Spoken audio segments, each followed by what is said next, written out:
Hi guys, this is Hirosaki. This story is all about what if the world of Naruto and Dragon Ball coexisted. Dr. Gero has finally finished the work on his latest android. Stronger than Super 13. More powerful than the mighty Cell himself.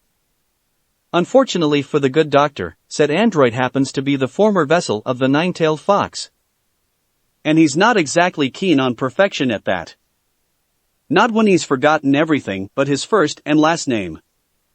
Before we start, kindly like and subscribe to this channel and look over the description box for the author of this amazing storyline. Welcome aboard! Chapter 11, Legendary. Vegeta's dead? Yeah, he just said that. 18's deadpan was barely concealed. We done here, 21? Shush. Her boyfriend snapped, blue eyes hard. She's in shock. Give her a minute. Wait, you killed someone? What did I miss? Samui wondered aloud. A lot. Both blondes answered simultaneously. So, you killed him? Bulma continued, almost unable to believe her ears. Naruto nodded before 18 could shoot in another comment. Wah-ah. Nestled in Bulma's arms, baby Trunks sensed her distress and began to cry. Ah, damn it. Now he felt bad. Look miss, he began stoically, if the royal asshole is that important to you, just wish him back. Slap. Naruto, healed courtesy of Den and fresh out of a long hot shower, suddenly found his head twisted aside violently, a throbbing red handprint indented in his cheek. It didn't sting so much as it did surprise, he'd long since exceeded human limits days before. A slap from a human woman was the equivalent of a bug bite to him now. Didn't mean it didn't hurt though, deep inside his heart the anger held in check for nearly 2 days now suddenly strained at its leash. Bitch. Naruto's arm stopped 18 before she could intervene. He'd deserved it, much as he might loathe to admit it. That one was free. Are you satisfied? He asked quietly. Bulma glowered. Slap. 18 and Samui bristled almost simultaneously as another slap rocked Naruto's visage. And then another. That was their man she was hitting. Slap. Indeed, those additional blows had him rethinking that course of action. Get out. She hissed, angry tears shining in her eyes. Fine. Naruto raised his hands in surrender. I'll leave. But let it be said that I said get out. You monster. It just had to be that word, didn't it?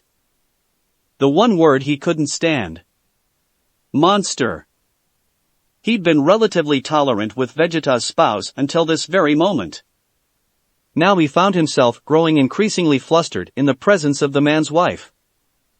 Oops. Widow.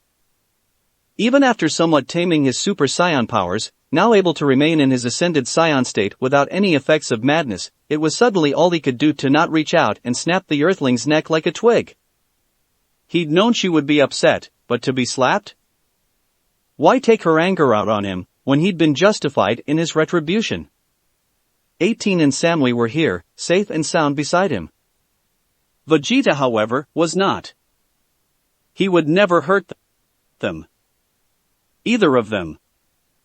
In his mind, that was all that mattered. Vegeta's revival was academic, whether or not they brought the man back, he wouldn't be able to lay a hand on 18 now. Or Samui, for that matter. And so he stood there, weathering Bulma's storm of ineffectual blows. Finally. He grew weary of it. When Bulma tried to hit him for perhaps the umpteenth time, he caught her wrist in hand. Any and all attempts to extricate herself from the Super Saiyan's grasp proved utterly futile, she simply wasn't strong enough. She daren't swing with the other, for fear of dropping her child. Look at me. He hissed, growling when she jerked her head away. I said look at me. Reluctantly she did so, quaveringly turning her head towards him. It was a terribly frightening thing indeed, staring into the eyes of a Super Saiyan, especially one as unhinged as Naruto. Just the sight of the anger dancing in those orbs made her want to gibber like a madwoman. Frankly, it was a miracle he hadn't struck her yet, that or one of his angels, as he so reverently referred to Samui and 18 behind him. He's dead. The words hurt, but nowhere near as much as she'd thought they might. And for what it's worth, I'm sorry. Another lie, but telling her he wasn't would change anything. If I could do it again, I would see him spared. So, he could suffer. But again, she didn't need to know that. Yes, a small part of him, a very small part, felt regret for ruining someone's life like this. But still. He's really gone, isn't he? When she words were hollow, almost empty inside. Yes. He released her then, allowing her arm to fall back at her side. But you have the Dragon Balls. If he means that much to you, wish him back. Or don't. It's no concern of mine. But shouldn't the future of your son take precedence here? Do you really want someone like Vegeta to raise him? Oh, I can't believe it. Those words were a leaden lump in Bulma's throat, a silent affirmation of what who she had lost. The heiress to the Capsule Corporation didn't know how to take the news, nor the fact that the prince's murderer stood only a few feet away.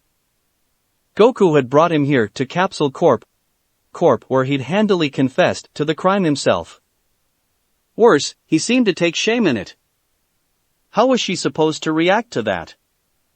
On one hand, their relationship, hers and Vegeta's, had always been rocky at best. The man had always been indifferent to her at even the best times, but in the same vein, he had his moments of tenderness.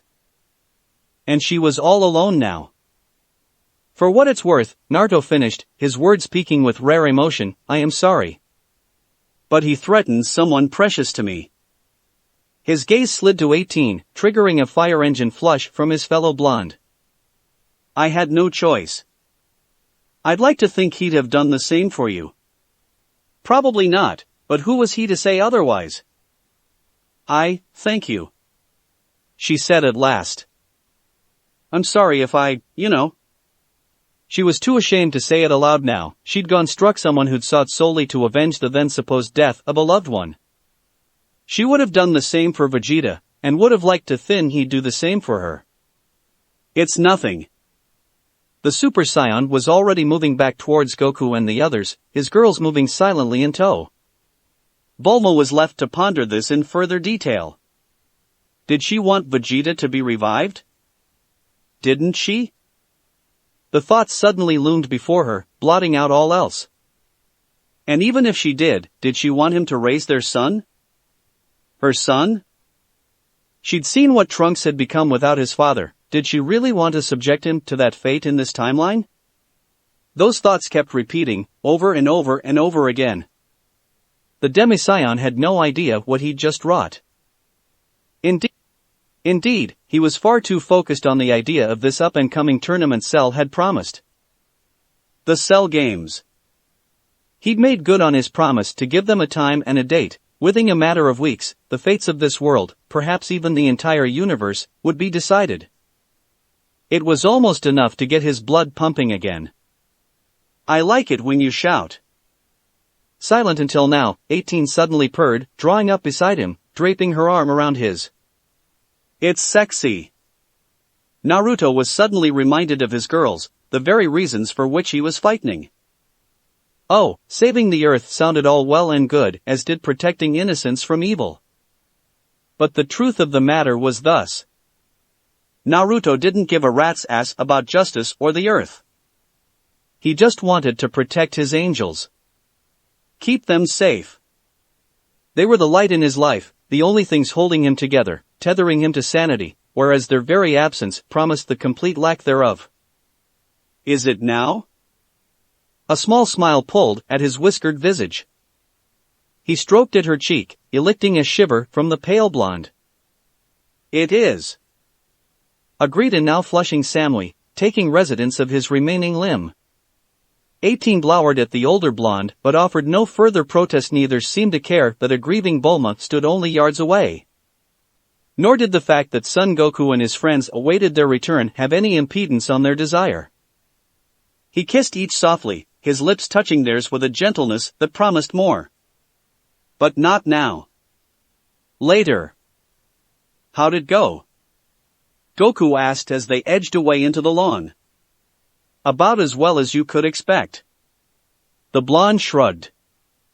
She'll need some time to think it over and such. TCH. Piccolo scoffed. I don't see what the problem is. The Namekian had never gotten on well with Vegeta in the first place. He was the staunchest opponent to the prince's revival. In his mind, the fool simply couldn't trust it after what had happened with Cell. And who was to say it wouldn't occur again with some other foe? Despite all that had been said, the fact remained that Vegeta had almost single-handedly condemned them to death at Cell's hands. If it weren't for Naruto, Goku and Gohan, who knew what might have happened? So, we are reviving father, right? Trunks interjected impatiently. Couldn't everyone see that he was needed? A derisive snort from the Namek. Look, that doesn't change the fact that he put us all in grave danger. It wasn't his fault. How does that make sense? Naruto guffawed openly. The kid's right, bringing him back would just put us at risk. Piccolo was still trying to convince them of this when the next notable event occurred. In the form of a spaceship. They all turned to face the ship as it landed, its impressive propulsion system not even so much as rippling the grass. The hatch slid open, folding down and forming a ramp down which several military-looking types, clad head to toe in obscuring body armor, marched. They didn't carry weapons, and with good reason. They had power levels comparable to that of Frieza and Cooler's elite soldiers. The fighters tensed, hoping they were ready for anything. The soldiers formed two lines on the ramp, and between them descended a man who appeared to be their leader. He was of average height, with untidy black hair and a thick mustache. There was a scar running over one of his eyes, and he wore a heavily personalized, dark green version of the armor Frieza's soldiers used to wear, so customized it almost looked to Goku like the strange outfits the inhabitants of Yardrat had worn, accompanied by a white cape slung over one shoulder. His power was slightly higher than the soldiers, but his key signature was unmistakable. And weak, Naruto noted with just a touch of scorn. He almost immediately chastised himself for the slip. It was still difficult to fight the doctor's programming when it came to weaker fighters. He's a scion, Goku muttered. As he said this, they noticed the tail curled belt style around his waist. Greetings, the scion said. It has taken me a long time to find you. Does anyone know where I might find, His seemingly eloquent speech broke down into a halting stutter as he caught sight of the four Super Saiyans staring back at him. Hello? Goku stepped over to him and waved a hand in his face. Are you okay?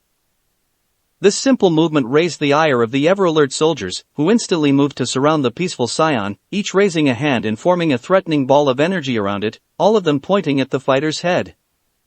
Okay, put him down, Naruto warned, Jaden eyes flashing dangerously. You do not want to start this. Not with us. When no one complied, the Super Saiyan sighed. An invisible wave of force, precisely targeted so as not to touch Goku, Paragus, or the ship, knocked each soldier senseless individually, their armored bodies clattering as they dropped to the ground. Goku looked up in surprise, alarmed by the unseen Ki with annoyance. That wasn't necessary.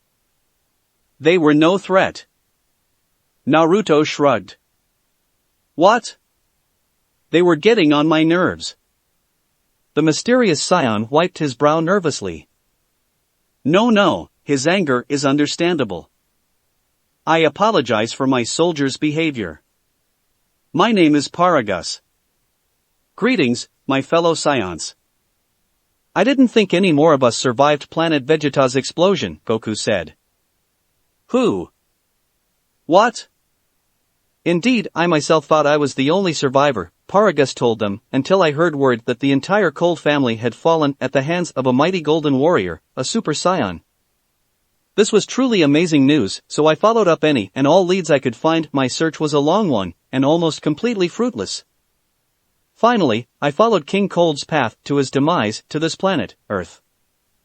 I expected to find only traces of your passing, but it seems you've elected to stay here.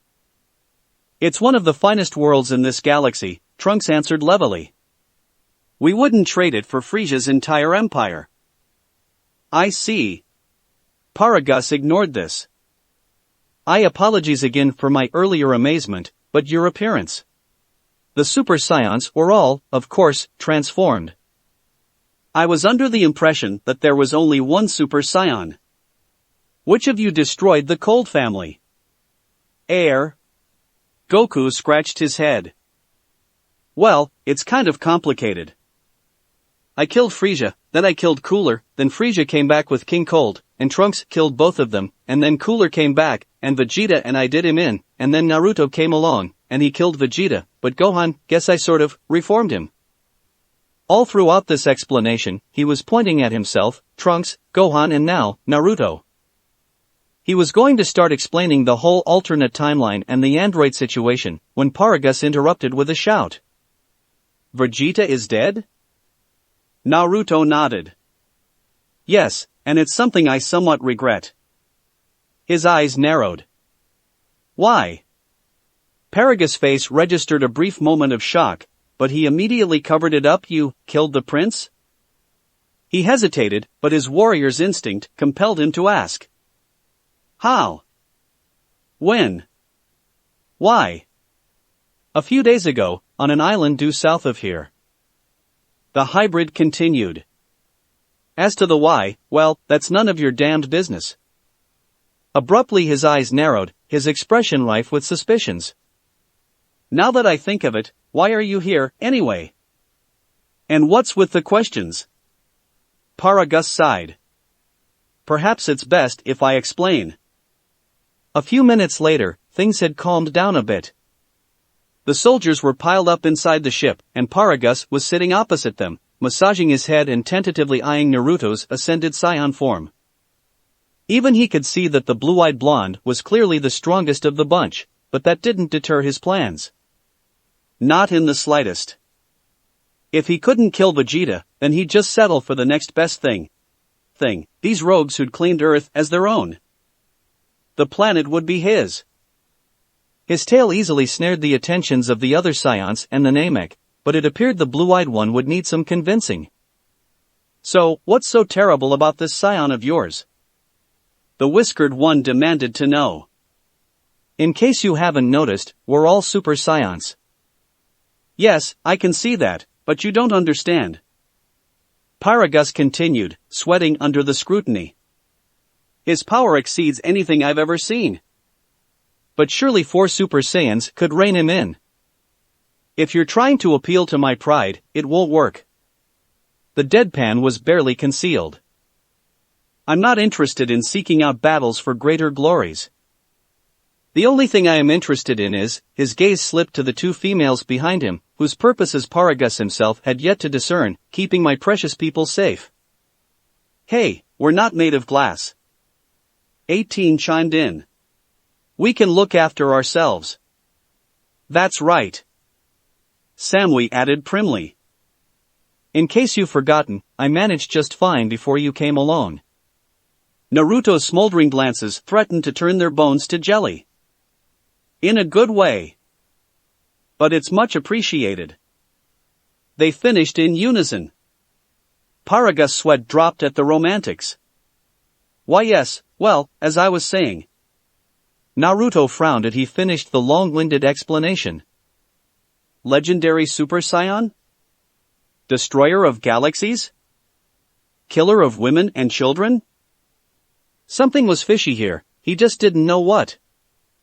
18 and Samui wore expressions of disbelief as well. It was difficult to believe that anyone except Naruto could possess such mind-shattering power. That, and Paragus all but stank of evil intentions. He was clearly up to something, and that something involved getting them off Earth. Alright, then it's decided. Goku marched up the boarding ramp, followed by Trunks, Gohan, and Piccolo.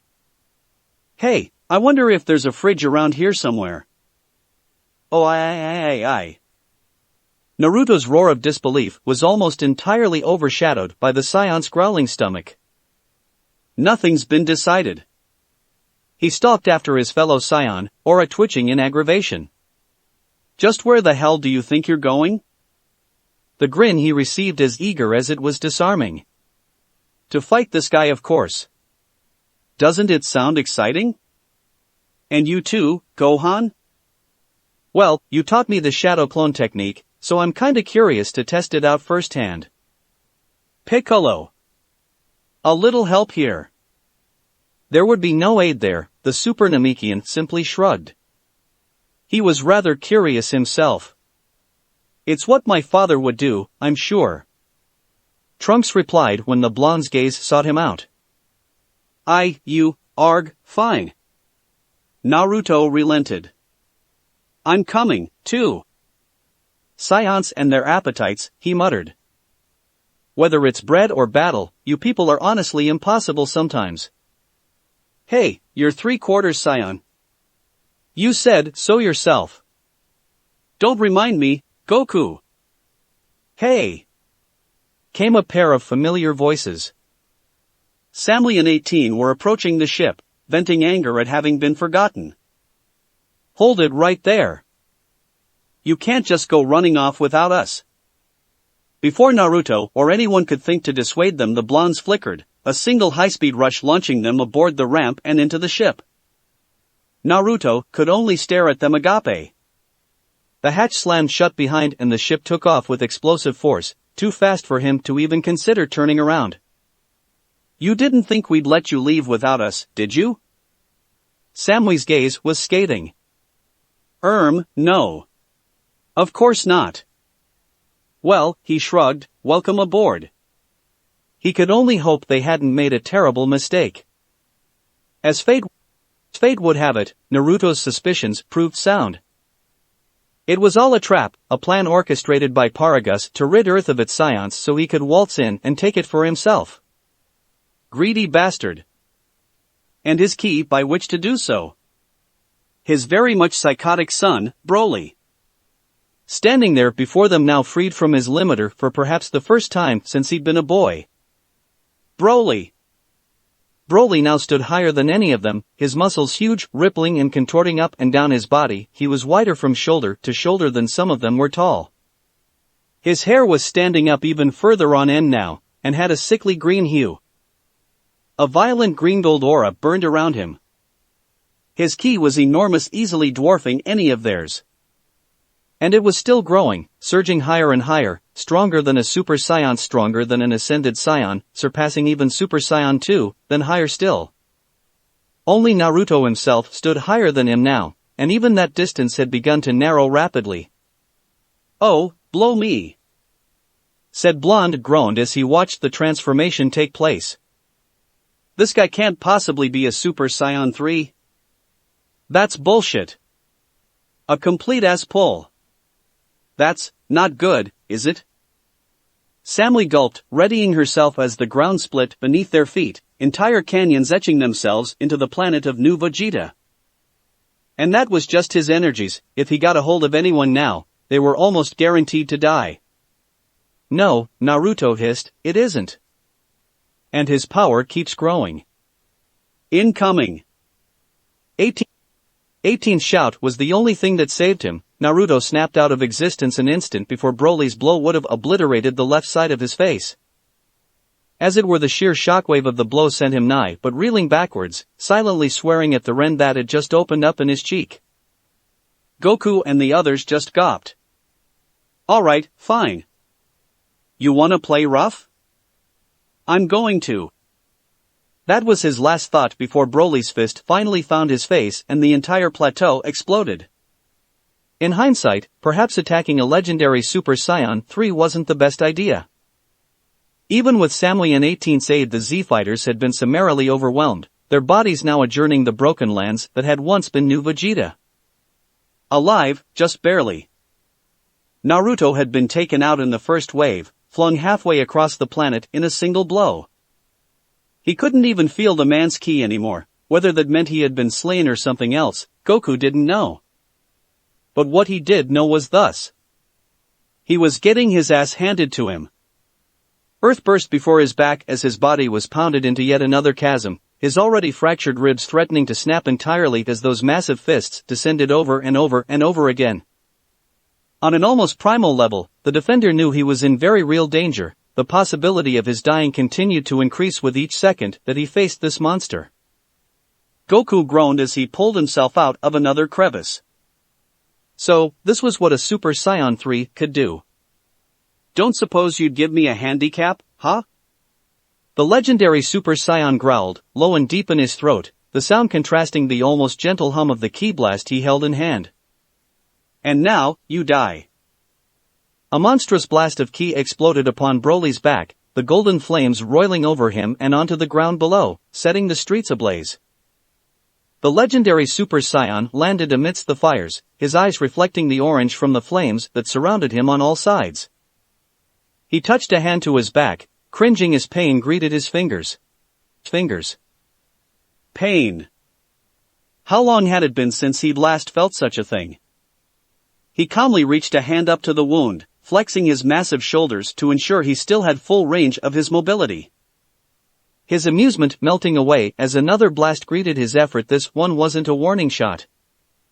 He looked over his shoulder and into the flames behind him, searching through the inferno for his opponent. He wasn't hard to miss. You scum!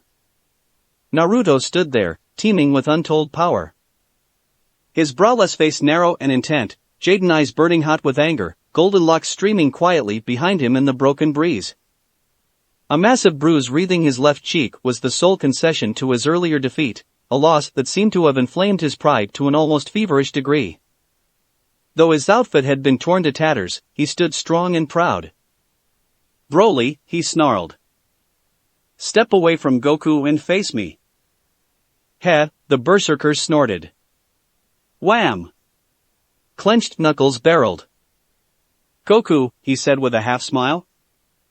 I never thought I would actually have to bail your ass out like this. Me neither, Earth's greatest defender groaned as he stood up from the flames, the blue-orange clothes that had once been his GI having burned off his chest. A few pieces of debris and rubble rolled from his shoulders as he reclaimed his footing, leaving thin rivulets of blood to streak down her body. This guy's strong. Mind lending me a hand? Gladly.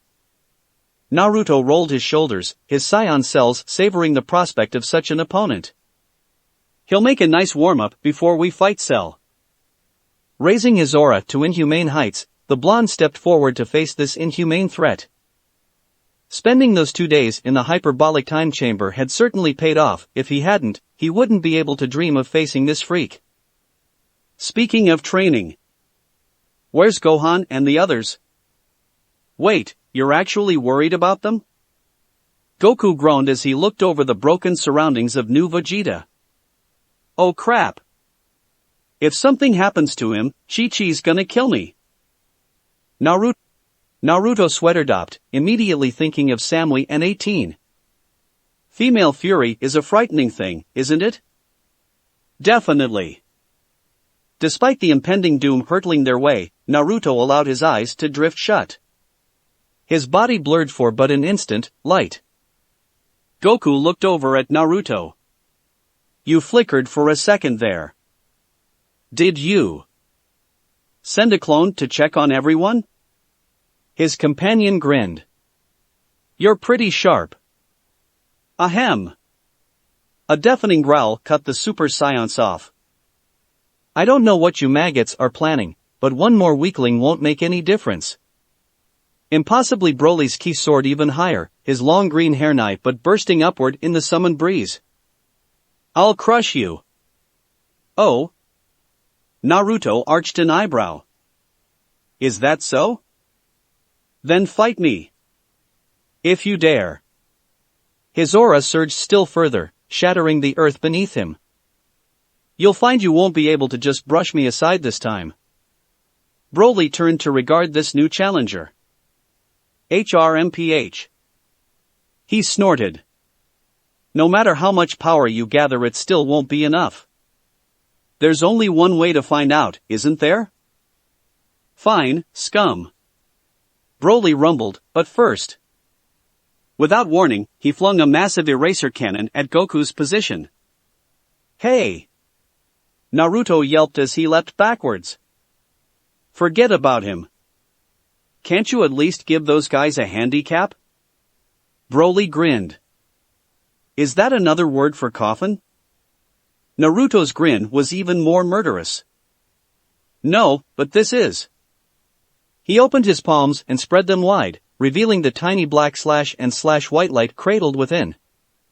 Freed from his palms, it expanded rapidly, billow outward in a sea of sapphire and scarlet light between the two combatants. Broly had just enough time to gawp before Naruto shoved it forward into his chest. Wah! By Jadama. Chapter 12, Rival. By Jadama. Pain was a novel sensation for Broly. His father had beaten him many times before in the past, but they'd never actually hurt. Oh, there had been twinges of discomfort before when the older, weaker warrior had tried to discipline him for his disobedience, but they were akin to that of one's foot falling asleep, a prickling sensation that was neither pleasant nor painful. Paragus had tried to hurt him many times, and in that he had failed miserably. Because Broly could never be hurt, not really, not by anyone weaker than he. He could be discomforted, yes, impeded perhaps, but hurt? No. Never. But this was no mere twinge, no simple shock of surprise for the legendary Super Saiyan. It was pain. One moment he'd stood before the challenger, sneering in his overconfidence. This little man could not hurt him, no one could. In an instant that very confidence shattered like so much glass, his body violently torn off the ground, consumed in an explosion as massive as it was malevolent. He was flung halfway across the planet, buried miles below the earth like a giant splinter thrust beneath the planet's crust. And for a time he lay there, trapped within that coffin of soil, silently balking at what had just happened to him. He had been hurt. He could feel it. Pain. For the first time since he'd been a baby, Broly had been hurt. He could feel the burns on his chest and smell the singed flesh, a silent testament to what had just occurred. Pain. Pain. Pain. But Broly did not reel from it, did not flee in fear of this strange new sensation, quite the opposite it. He gloried in it, delighting in the realization that here, at last, a worthy foe had been found. Power welled up within him, leaving him stronger than ever before, filling his body to the brim with overflowing ki. This man, this newfound rival, had made him taste pain. Soil burst before his newfound strength, the tattered earth of new Vegeta ruptured as he flung his power out in every direction. This was it. The foe he'd always sought. Gone was the burning desire to kill Kakarot, that weakling was no longer worthy of his wrath. But this one. He was. That maddened mirth evaporated now as he beheld his adversary, utterly unflinching before his return. The rival remained unfettered, quirking an eyebrow or what had once been one at the suddenness of his return. Indeed, the long-haired scion was there to greet him in mid-flight. His arms folded, hair billowing restlessly in an evening breeze, dark brow furrowing in a frown once he realized his enemy was still standing. Broly held off an urge to attack immediately. Every ounce of his scion pride told him that this was a fight to be savored. Enjoyed. Such a foe would never again emerge to challenge him, so why not relish the experience, delighted in the feast that had been laid out before him? Oi oi, this whiskered warrior drawled, his voice dropping an octave to convey his surprise. How are you still alive after that? You some kind of monster or something? Monster? Broly cocked his head aside, considering. Then he cackled. No, I am a devil. Devil? Naruto scoffed, rolling his seafoam green eyes in aggravation. Who cares about that? I'm a fucking shinobi. The ensuing explosion that accompanied those words and their collision was nothing short of spectacular in the mind of the legendary Super Saiyan. It was as though someone flung a supernova right in his face. Bones broke in a spray of blood, his chin fracturing under the might of the blonde's haymaker. Yes. This was it. This was what he'd been waiting for. Once more Broly tasted sweet, clarifying pain, his chin snapping up as the blonde's fist slammed into his visage. But only for a moment.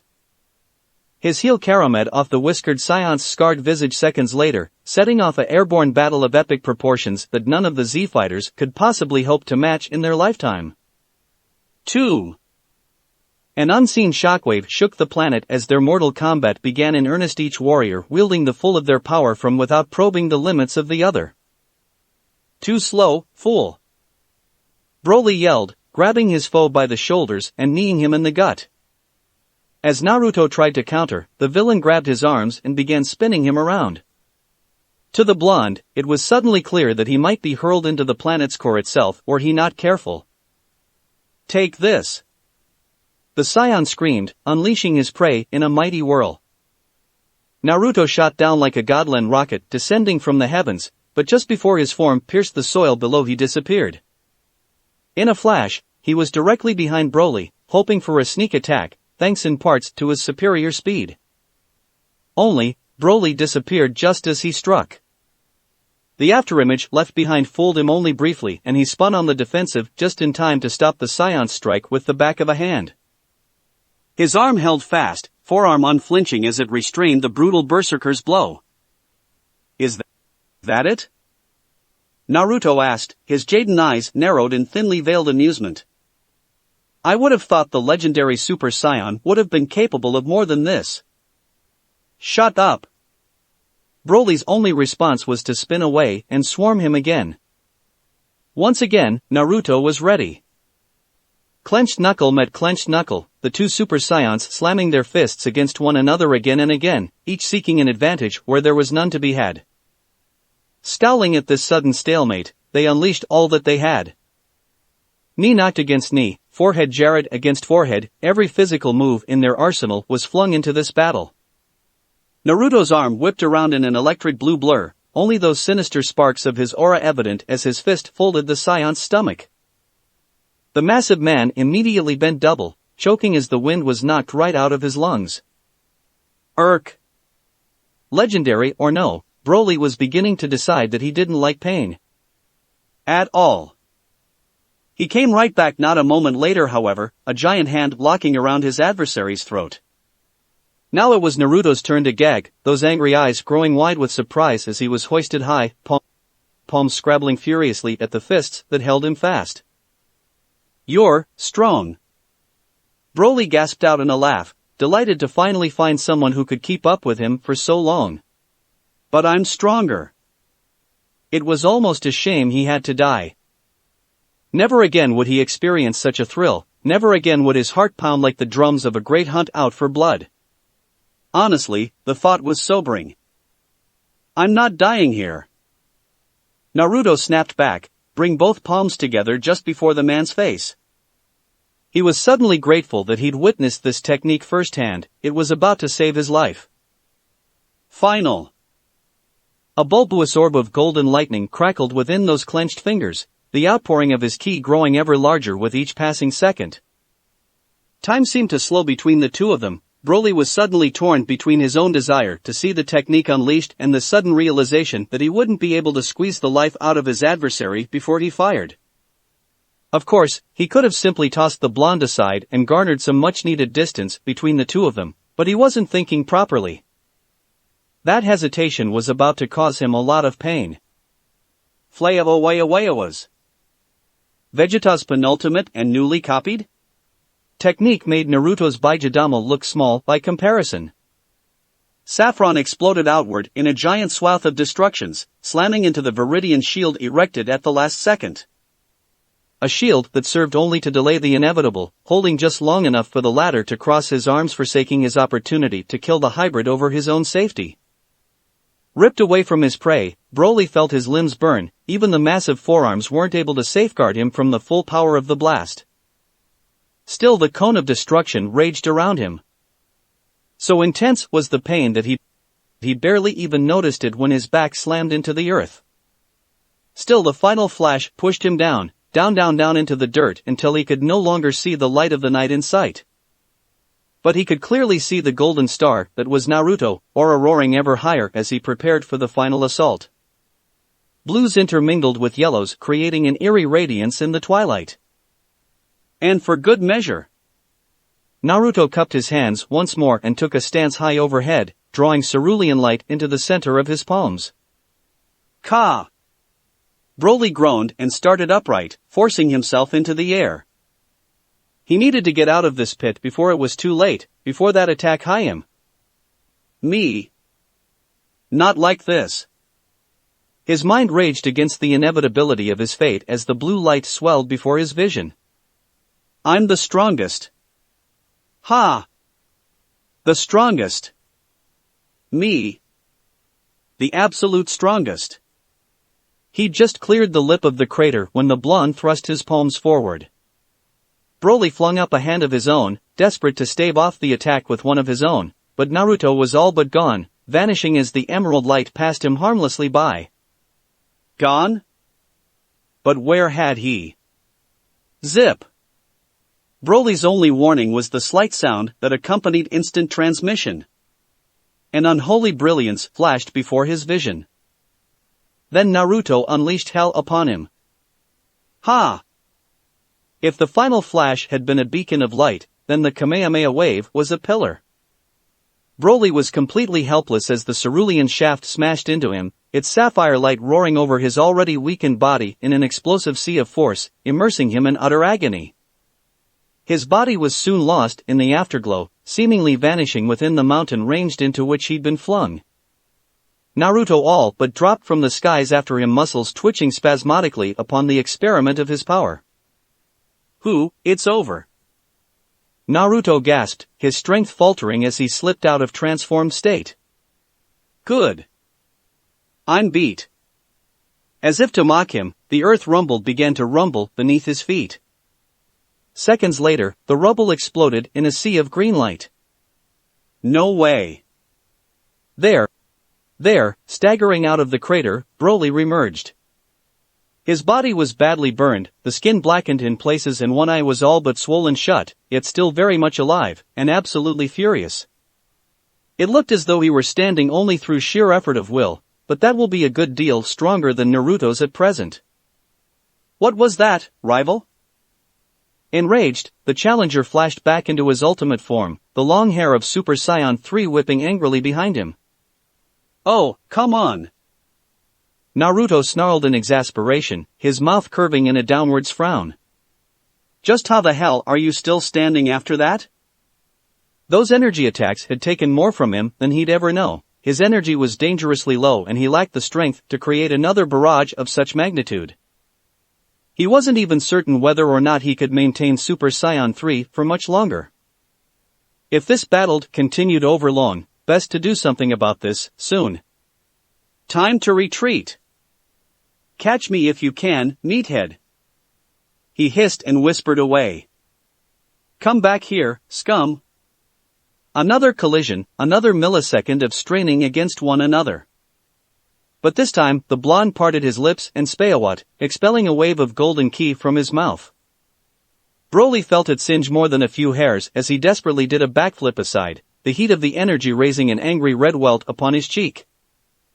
Naruto could do more than cause him pain, he realized. Naruto could hurt him. Perhaps even kill him.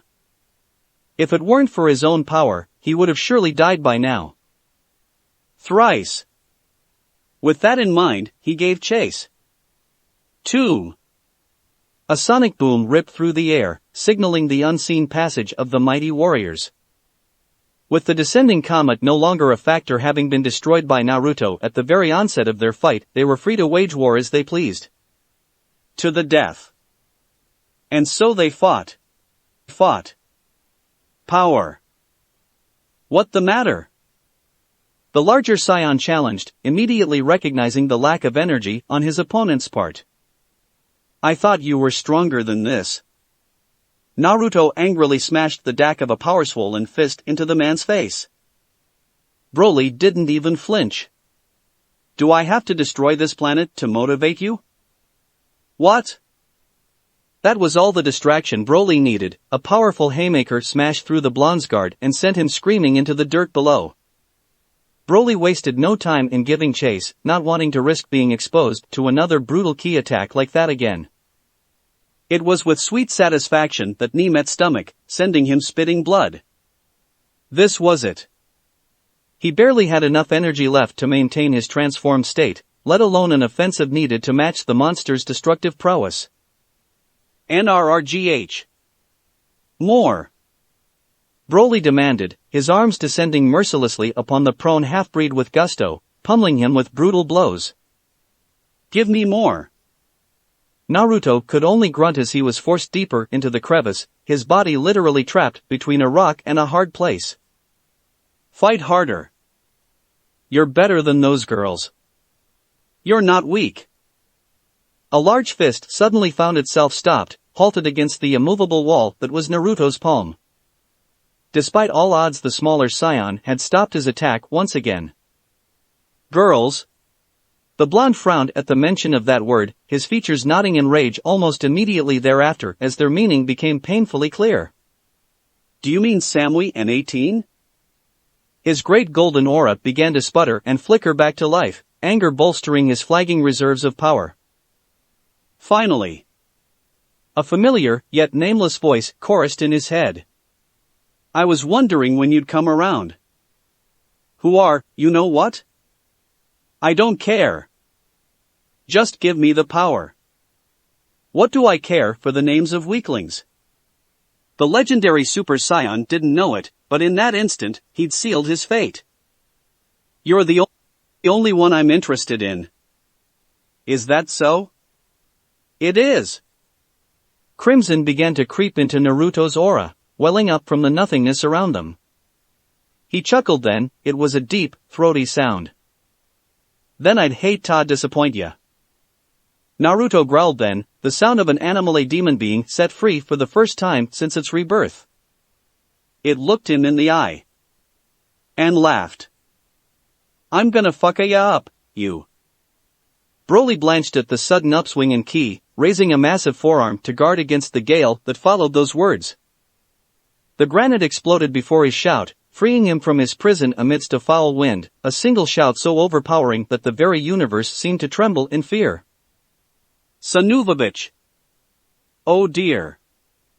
Naruto's golden aura leapt back to life, this time tinged with red, the winds roaring louder and more intense than ever. The rapidly darkening skies lit up with the unearthly light, this terrible radiance trembling at the return of the storm itself. A storm of the gods. The next thing Broly knew, he was flying back, his face now adorned by something best described as a dent within his cheek. The next thing he knew, he was knocked upwards. A blinking light, bright and saffron in its intensity, was growing larger at the end of his vision. The next, he was knocked back down. And the next thing Broly knew, for quite some time after that, was pain. 18 struggled upright with a gasp, pale eyes fluttering open as another tremor rocked her resting place. Who? What? When? Where? Why? The last thing she remembered was watching Naruto get blown halfway across the planet with a single punch by the legendary Super Saiyan. Then blanching as he effortlessly dispatched the others, preparing herself for the fight of her life, as that massive monstrosity turned its sight upon her and Samui.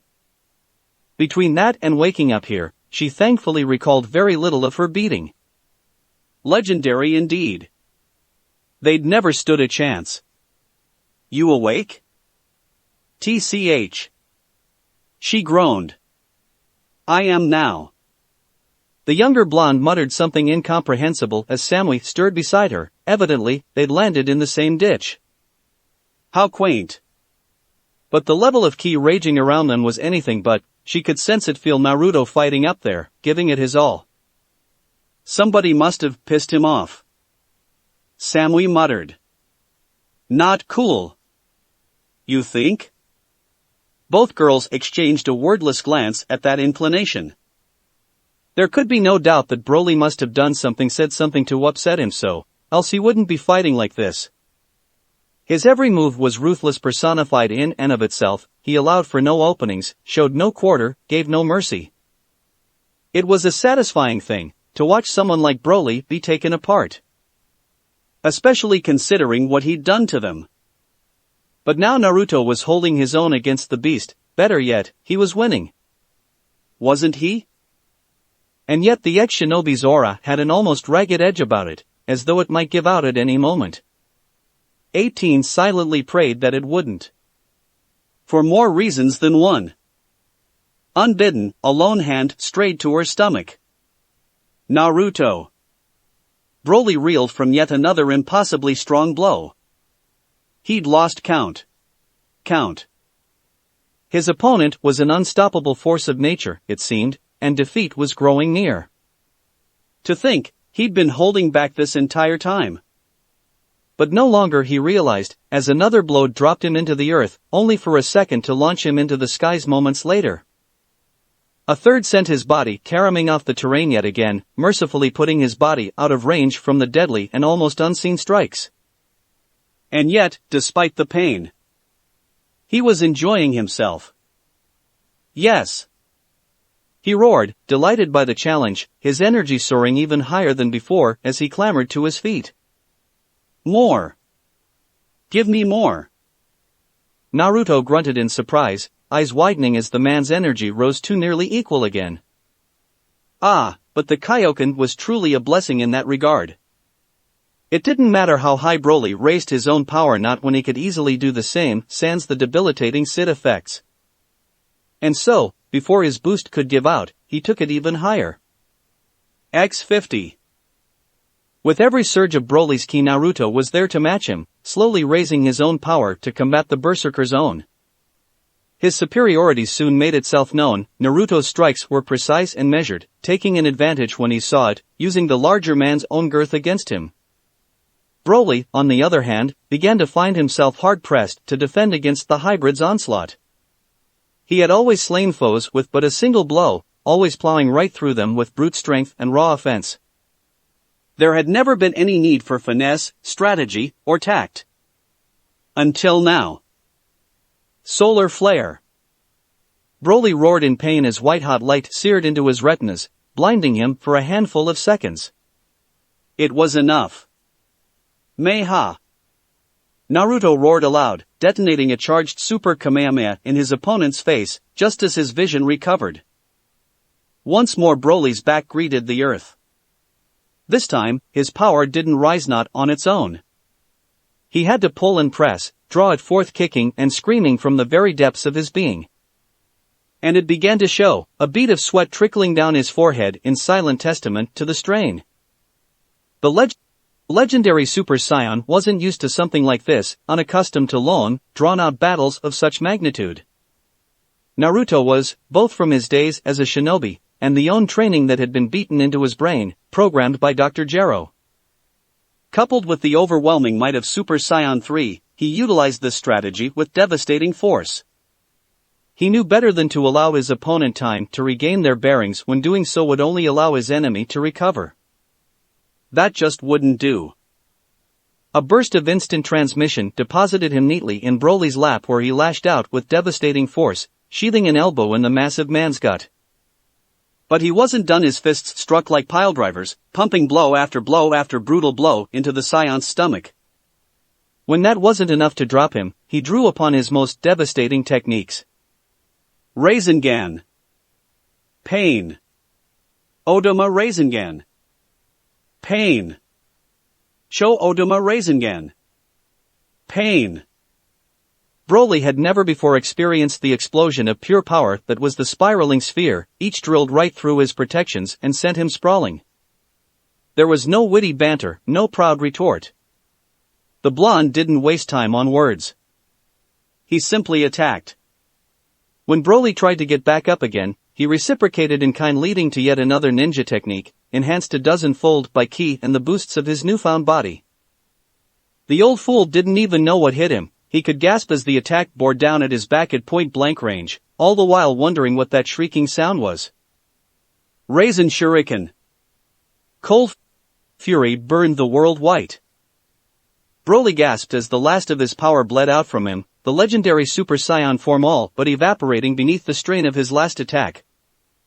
Emerald green hair shrank in length and reluctantly returned to ebony, muscles regained their smaller tone as his body shrank back to humane proportions.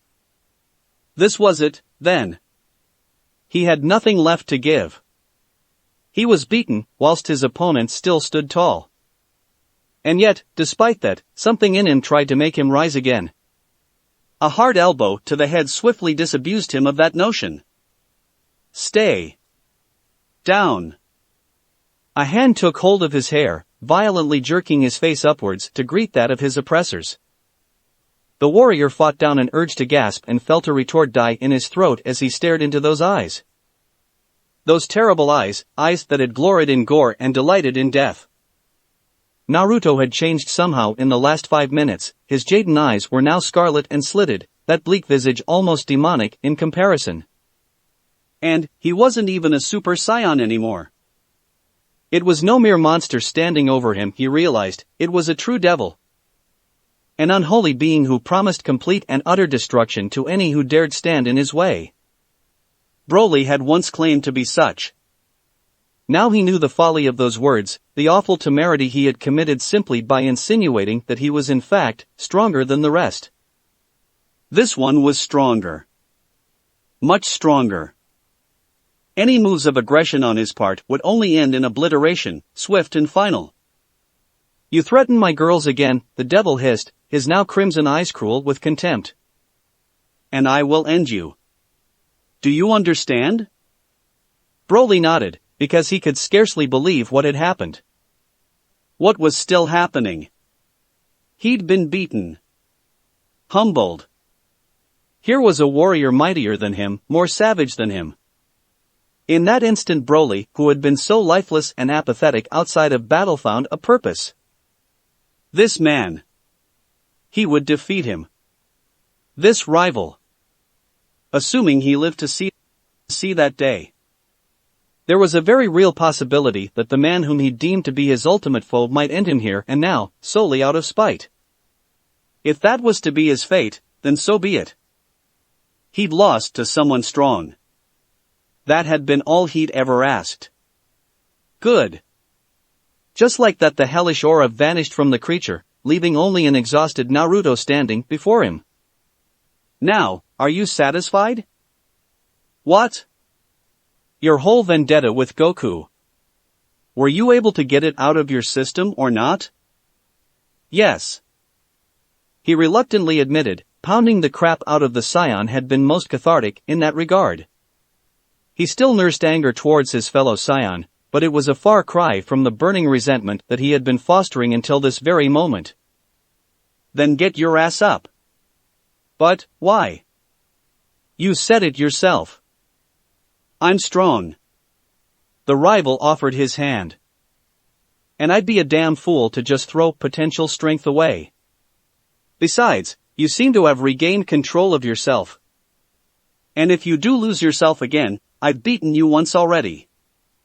You'd do well to remember that. Numbed by the warrior's mercy, he reached out and accepted the hand. Grunting, Naruto helped him to his feet. So, what now? Now you apologize for kicking everyone's ass and we call it square. So, once more, he offered his hand. We'll shake and call it even. As you say. It all happened so fast. One moment he'd extended his reach to grasp the blonde's arm, the next darkness fell over his vision. At first it didn't make any sense. Broly found his arms pinned to either side, trapped by the unseen attacker, felt his body being tugged relentlessly upwards. He could hear the blonde's shout of surprise, disbelief mingling with that of another's triumph. Powerless to do anything but struggle, the scion found a terrible pain racking his body, his form being compacted, compressed, and then blackness. No! Naruto shouted. Too late, the trap was set and baited, its prey already claimed. Yes!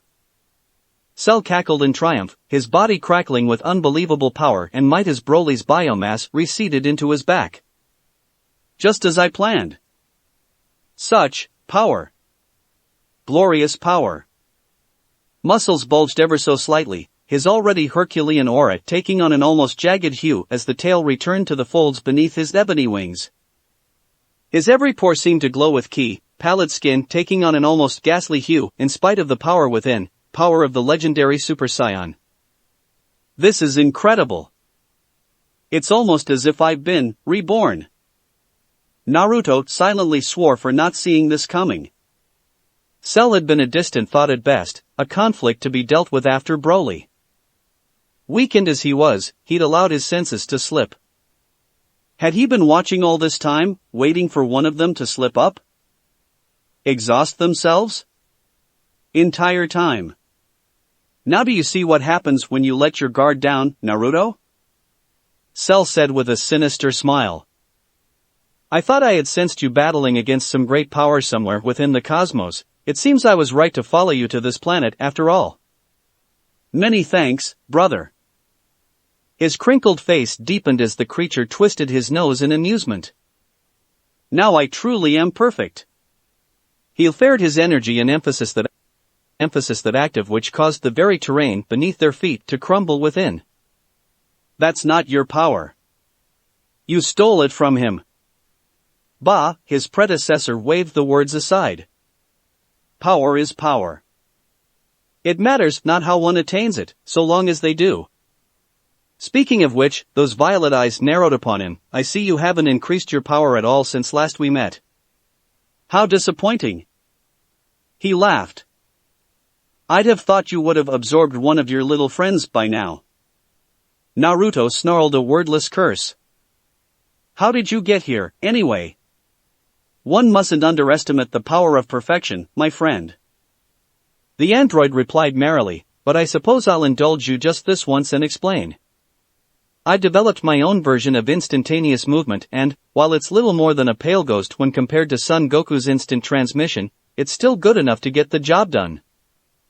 I simply detected an immense energy signature, followed it to the source, and as you can see, he spread both arms and leaned forward to flaunt his new form, procured it for my own.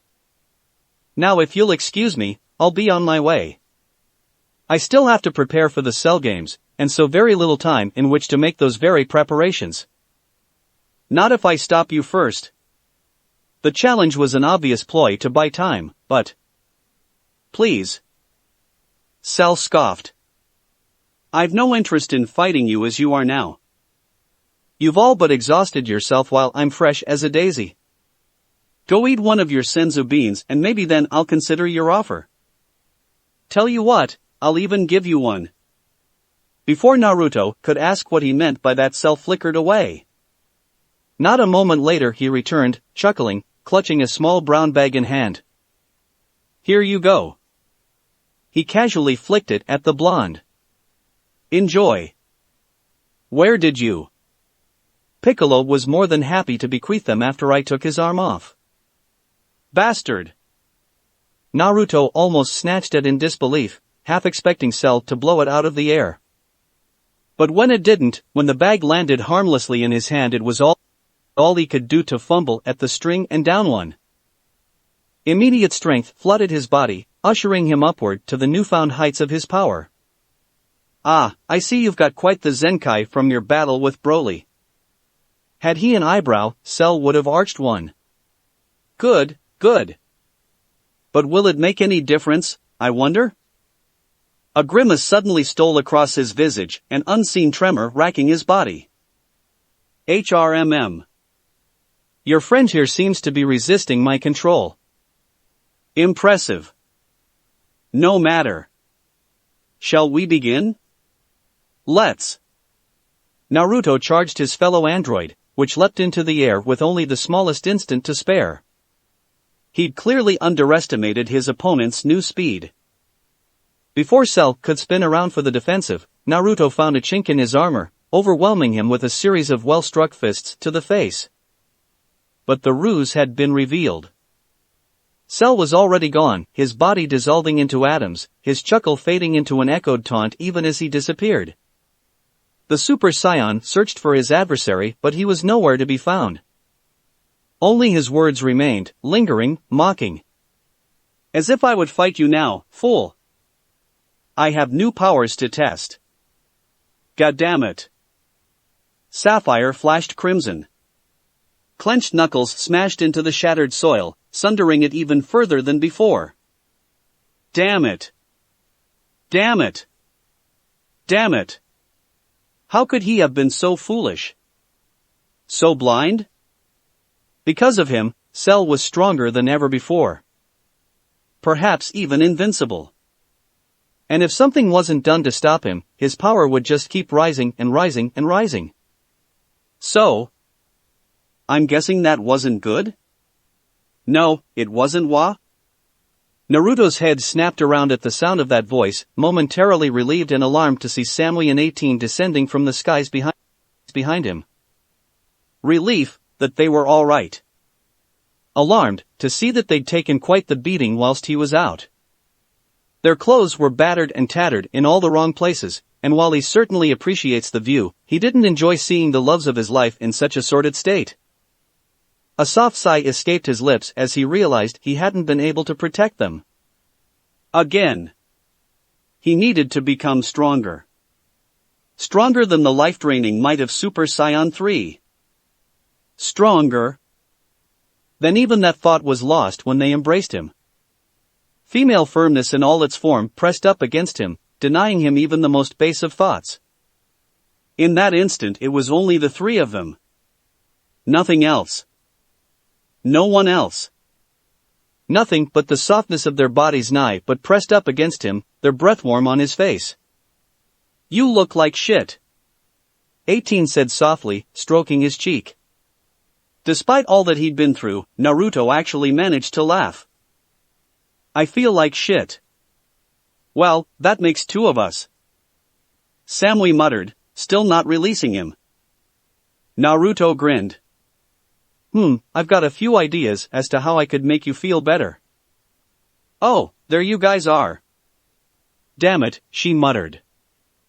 Whatever else they might have said or done came to a halt when Son Goku made himself known, waving a hand in greeting as he approached. One by one the remaining Z-fighters trickled in across the planet after that interruption, an exhausted Gohan shouldering an equally weary Piccolo upon his back, a battered-looking Trunks bringing up the rear. Naruto reluctantly relayed what had happened to them. Cell. Darn him. Goku growled at the completion of the hybrid's tale, a rare expression of anger overtaking his normally placid visage. Now he's even stronger than before. How could this happen? It's my fault. Naruto demurred with a groan. If I just finished Broly off instead of letting him live.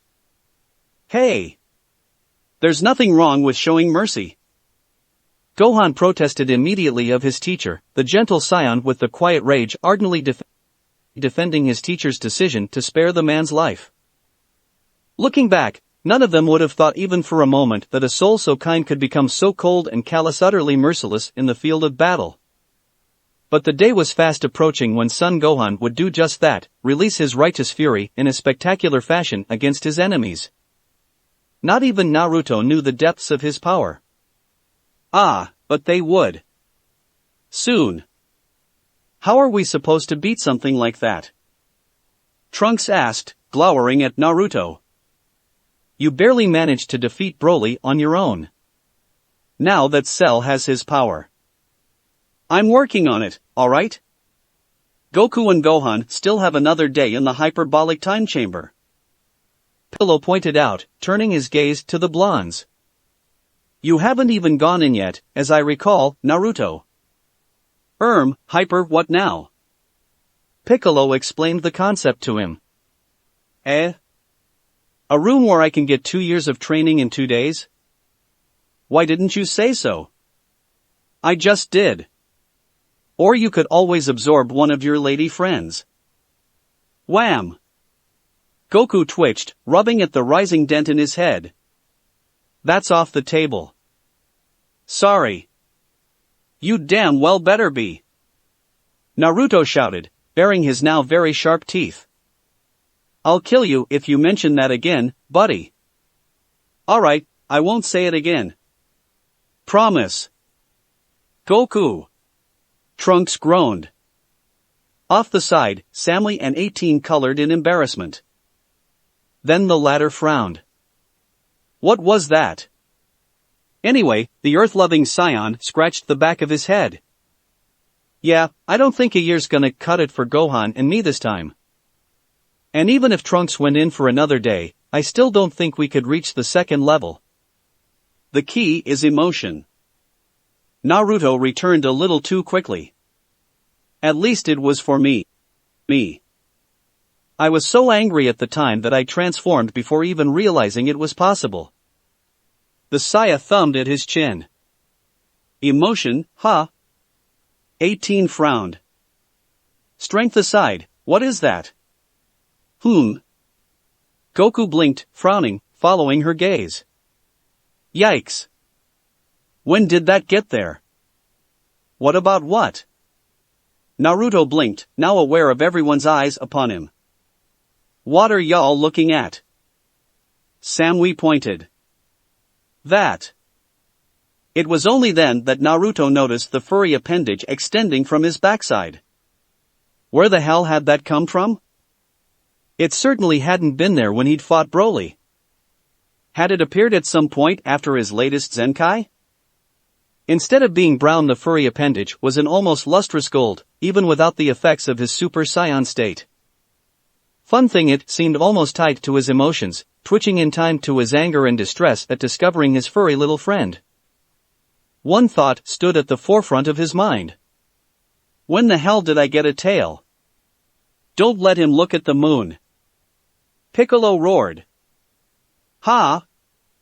What the hell? Naruto shouted as several pairs of hands clamped around his visage. Why are ya covering my face? But even that shock couldn't compare to the surprise he received a week and 2 days later. What? His shout could be heard for miles around above and beyond Kami's lookout, nay, the entire earth seemed to jump at the declaration. After emerging from the hyperbolic time chamber, he'd been distressed to find that while his power had increased to nearly limitless proportions, his leash on said power was thin as ever. Within good reason. Now, he'd had a bombshell dropped on him. Naruto's mouth worked wordlessly. Shock. Joy. Fear. So much fear. These emotions warred within him like a tempest threatening to overwhelm him entirely. It certainly didn't help that the Cell Games were less than a few hours away. Tomorrow. But even that knowledge paled in comparison to the news with which he'd just been presented. Gulping, he stepped forward and took her hand in his own. She had been the first to tell him, but that didn't make it any easier to hear it a second time. Nestled up here in the lookout, he'd thought he was done with surprises. Apparently not. I said we're pregnant. 18 huffed indignantly, her cheeks color ever so slightly beneath that sapphiric gaze. Both of us. Unwilling to trade glances with him, she sought out the older woman's attention, earning a soft gasp from Naruto as he realized she too was cradling an almost imperceptible bump in her stomach. His shout was nothing short of spectacular. What do you mean you're both pregnant? I mean you knocked me up, ass. 18 snapped back, infuriated by his reaction. Shock and joy she had been expecting. Perhaps even anger. But outright defiance? Her hand instinctively fled to the slight bulge in her stomach, cradling it protectively as her maternal instincts kicked in. Expected or not, this was her child, and she'd be damned if she let anything happen to it. That's not even possible. The blonde decried, addressing the baffled bombshell standing before him. It's only been a week since, well, you know. You can't be that far along. His tail thrashed in distress behind him in a parody of his emotions, unable to do anything more than mime his aggression. Well, obviously I am. But still. We don't know, alright? Samui interposed herself between the two of them before harsh words could be said. Maybe it has something to do with your goddamn genes. You think we wanted to get knocked up? This is the last thing. Tears welled up at the corners of her eyes, a soft sob choking off her words. So that was how it was. Naruto didn't want children. Perhaps he'd never wanted them at all. She felt something shake apart deep inside her, a terrible sensation stabbing at the pit of her stomach. 18 felt exactly the same, her sorrow masked only by a thin veneer of anger. Imagine her surprise them when their beloved, foregoing the use of a shadow clone this time, drew them into an embrace. Hey, hey! He cried out. Don't cry. Come on, Samui-chan. 18. Please don't cry. You know I'm no good with tears. Naruto was quick to dry them right then and there, dashing the moisture away with his fingers. But you. I never said I didn't want any children, geez. Really? Samui sputtered out, disbelieving. 18 was less understanding than her partner. Oi! You just said. That I was surprised. Naruto finished evenly, his blue eyes boring cold holes into her pale ones. What the hell were you girls thinking? So, you. Naruto blinked. Duh. I love you too. He squeezed them even tighter, careful as not to hurt their newest tenants. Why wouldn't I want to raise the kids? It's just, you kinda sprung this on me. Of course I'll take care of my sons. It'll be awesome. He'd always wanted one of those after all. It was a damn shame he'd never been able to realize the dream in his last life. But hey, raising a son or two couldn't be that bad, right? They'd be just like him, blonde hair and blue eyes, pranking little monsters, now those, he could handle. 18 and Samui suddenly exchanged an amused glance, their fears and tears suddenly forgotten. But what if they're girls? Naruto suddenly had the worst image in his mind's eye, a horde of little hellions running around underfoot, each of them Super Saiyans. Female Super Saiyans. Not playing with their dollies or dressing up, but wrecking entire planets over the most childish of squabbles, producing temper tantrums that made the earth herself quiver. Great Scott! Scott! In those lights the hybrid's mind did the only thing he could think to do. It summarily went to pieces, rejecting the idea so violently that his body simply shut down. Congrats, that eerily familiar voice chuckled to him, you've redefined the definition of screwed.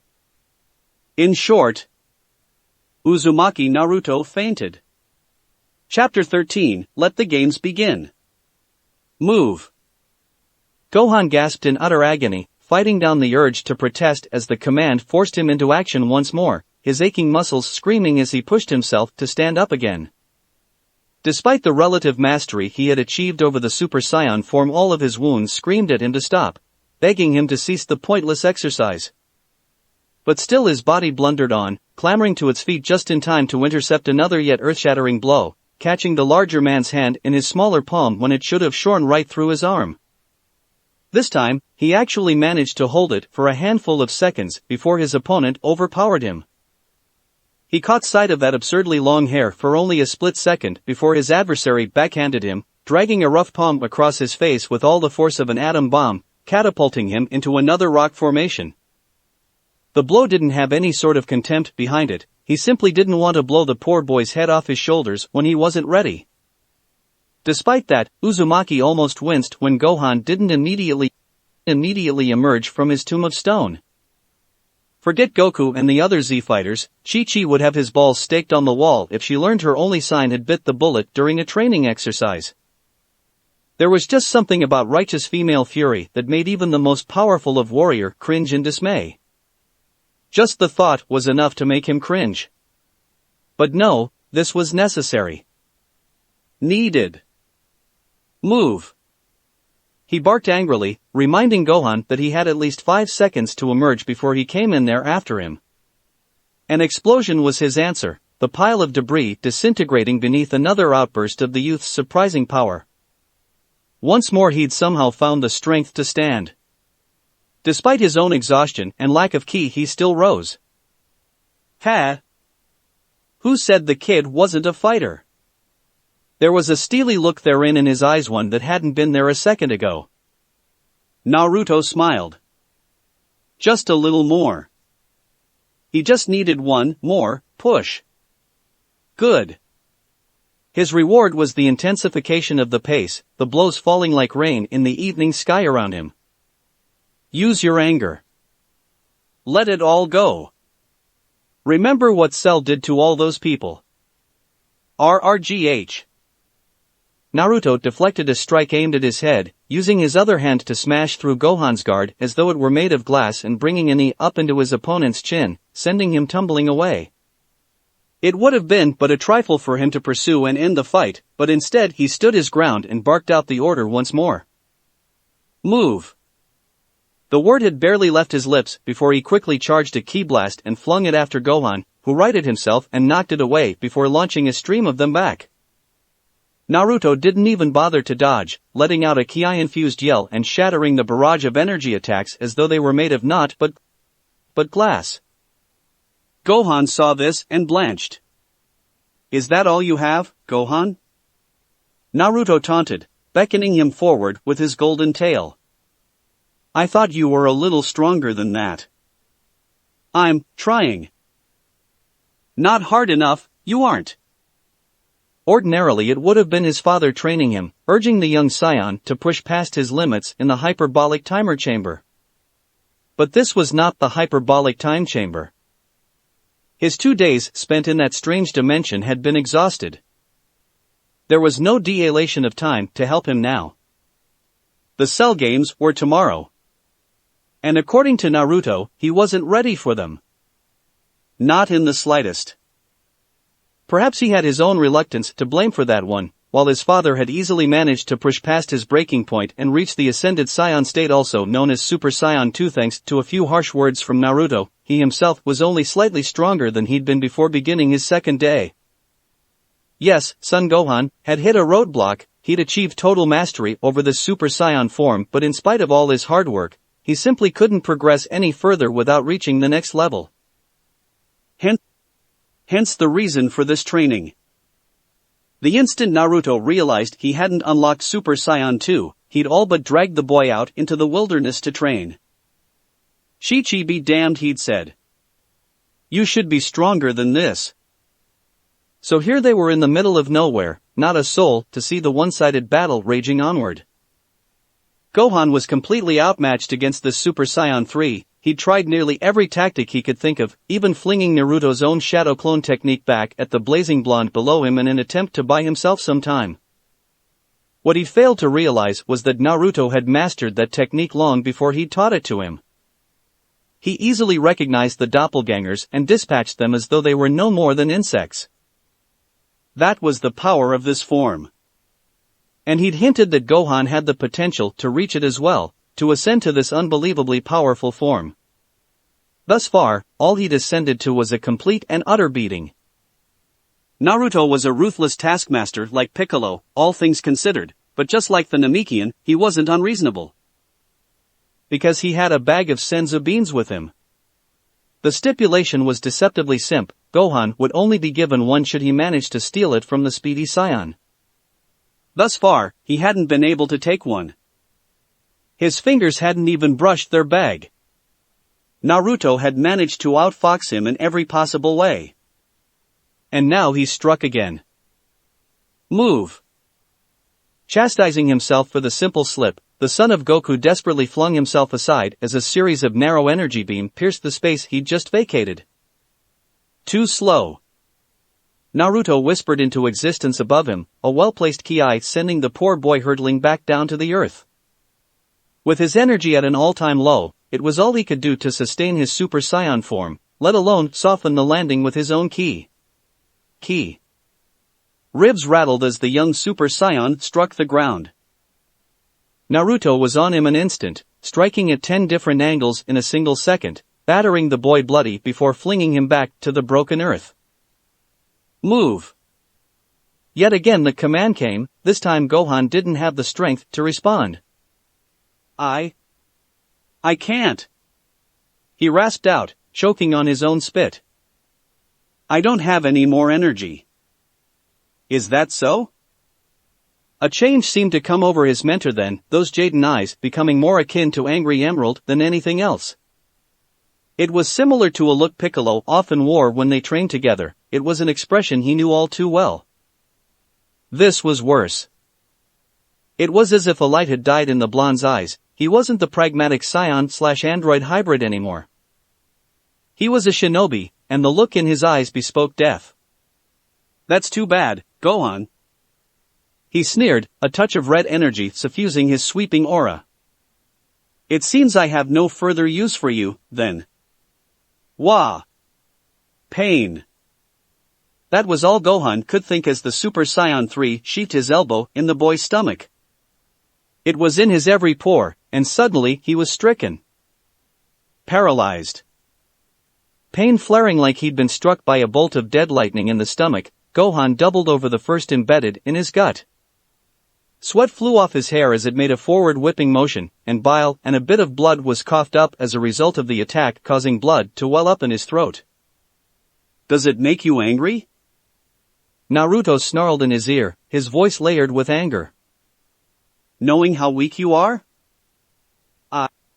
I can't hear you. Like an ant he was smashed down again, snarling. This was too much. Naruto's power pressed down all around him. It was as if an ocean had settled upon his shoulders, crushing him without so much as a thought. The very act of breathing was a painful act in and of itself. He couldn't handle this power. He was going to die. Is this all you have? Naruto growled, seizing a fistful of golden hair and dragging him off the ground. It's not enough. Whipping his hand around, he slammed the younger scion into the ground with enough force to form a mile-wide crater. You have more. I know you do. So, bring it out. Bring everything out. Everything. He held him there, steadily grinding the boy's face deeper and deeper into the dirt, uncaring for his cries of agony. Everyone will die, son Gohan. Do you understand me? Your mother. You father. Piccolo. Krillin. Everyone. If you don't show me your full power right fucking now, I am going to kill them. All of them. Slowly. Something broke deep inside of Son Gohan. The strings of his emotions, held taut for so long, suddenly snapped. Something came loose deep within him, welling up despite all attempts to prevent it. Wait. Why was he resisting? Why was he holding back at all? Did he want to die? Did he want to lose everything? No. No. No. Throwing caution to the wind, Gohan gave himself to this power, embracing it at the very core of his being as he'd always been meant to do. You. His words were broken but savage, muffled by the earth. What? I said I won't let you. The entire crater was suddenly swallowed up by the brilliant aura of the gold-bathed fighter, thick cutlets of lightning exploding into existence around him, his muscles swelling with power. But, even that wasn't enough to free him from the foul grip crushing his skull. Super Saiyan 2 wasn't enough. If anything, Naruto squeezed harder, those large fingers pressing down with enough force to draw blood. Desperate, Gohan dug deeper, plunging headfirst into the well of power he knew he had somewhere deep inside. Naruto had told him countless times that he had great power within him, power even greater than his own. All he had to do was release it, drop all restraints. If he didn't draw it out now, then this would all be for nothing, nothing at all. His body bucked, convulsing with the energy warring within him, stronger than ever before. Kicking and thrashing, scratching and screaming, he hauled it out. Art. Naruto jerked back as the boy erupted into brilliance, all his power pouring forth in a single, monumental scream. Smoke sprayed out from the crater, forcing him to raise a limb and shield himself from the boy's roaring aura of power. For just a second he wondered if he'd gone too far. Then he remembered what was at stake: 18, family, their unborn children, and decided that the ruse had been worth it after all. He had called upon the darkest part of himself and it had answered, pushing Gohan into a corner until he had no choice but to come out swinging. With an effort, he forced it back into its cage, willing it away as he waited for a sign of the boy's new power. He wasn't disappointed. An unseen wind tore through the crater, revealing the boy's form to the world. Gohan stood taller than he'd ever bore, his hair longer, standing sharper with only a single lock still falling down over his forehead, the rest spilling down his back in a cascade of molten gold. Its color was now a deep saffron's, shimmering with untold energy, jagged arcs of blue electricity swirled around them both. His eyebrows were gone, deep ridges standing out where his brow had once been. His jaw was set, serious and sober, eyes balefully set on the horizon ahead of him. Naruto felt his own grin grow as he looked on, dropping the menacing facade he'd erected, until this very moment. The boy's powers were raw, ki seething untamed just below the surface. And it was stronger than him. The older scion whistled, his whiskered cheeks pulling themselves taut in a stern smile. Now that's more like. That was all he had time to say before the demi-scion's fist cut across his face. Rather, it tried. But Gohan was unused to his new power, and in the crucial seconds it took to adapt, Naruto had already caught the boy's fist in hand and held it away. A spark of pain lanced up his arm and into his shoulder. Shit, the kid barely had a handle on this power and it already hurt this much? Damn, give him a few years of training and he'd been unstoppable. Even at full strength he found himself hard-pressed to hold the boy back. The twin Super Saiyan 3s leered at one another for a long moment, neither speaking. Easy there, Tiger. Naruto warned at last, his voice a dangerous growl. Don't lose yourself. Remember who you are. It took a moment for those words to settle in, but gradually, the boy's furious expression faded. He made no move to release his hold on the new form, but his aura abated to a less lethal level. You tricked me. He growled in realization, his voice on edge. And it worked swimmingly. Naruto chuckled, sticking out his tongue bedevilingly. You wouldn't have reached this form any other way without risking the lives of your friends. I told you, all you needed was a little push to get there, and you did it. His eyes creased in a smile. I'm proud of you, kid. It wasn't fair.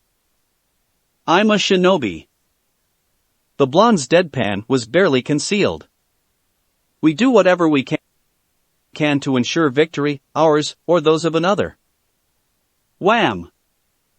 Naruto took the next hit stoically, his face turning as the boy's fist creased against it. What was that for?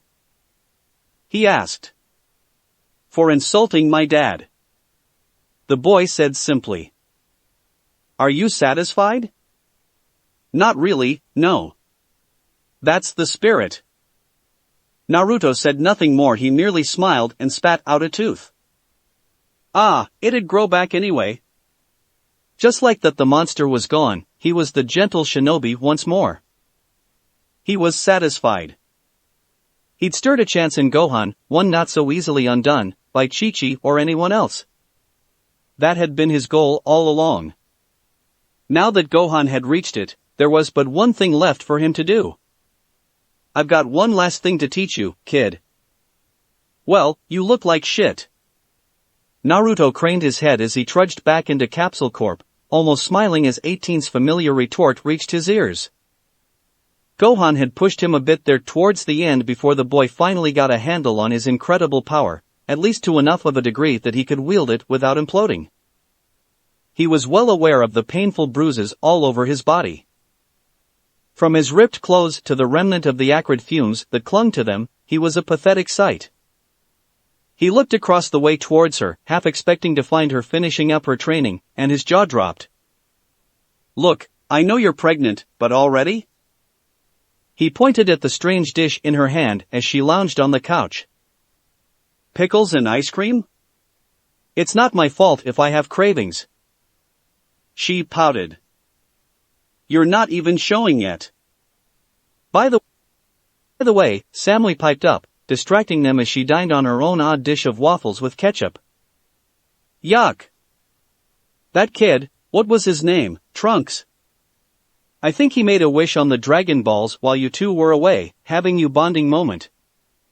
Ah. That would explain why the sky had grown dark during Gohan's transformation. That hadn't happened when he descended to this level, so he'd thought it odd at the time, but at least now he knew why. Vegeta? Vegeta. Naruto's only response was a half-hearted shrug. If the kid wanted his father back that badly, fine.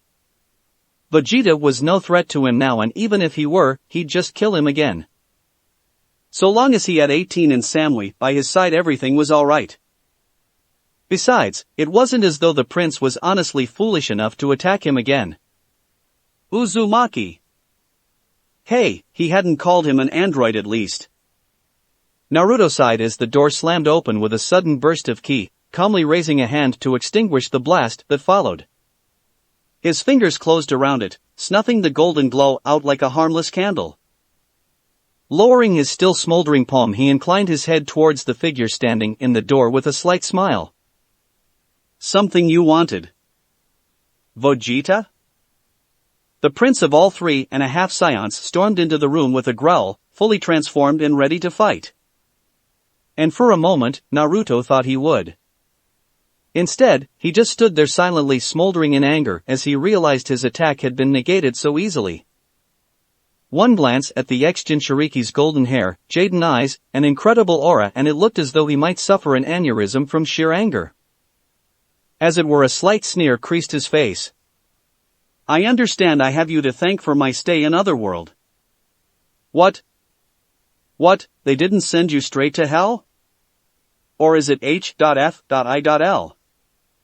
I always get the two confused. Once more the prince's face purpled in anger. That's... Bulma's pregnant again, by the way. Naruto cut in, enjoying his consternation. What? Relax, it's not mine. I'm not like that. Naruto casually inspected his nails as though he could find a non-existent grain of dirt in them. Gero had been far too meticulous to allow something like that. Pretty sure she's going to name the kid Bra, though. What a name. Ain't that a surprise? You might have another little Super Saiyan on your hands soon.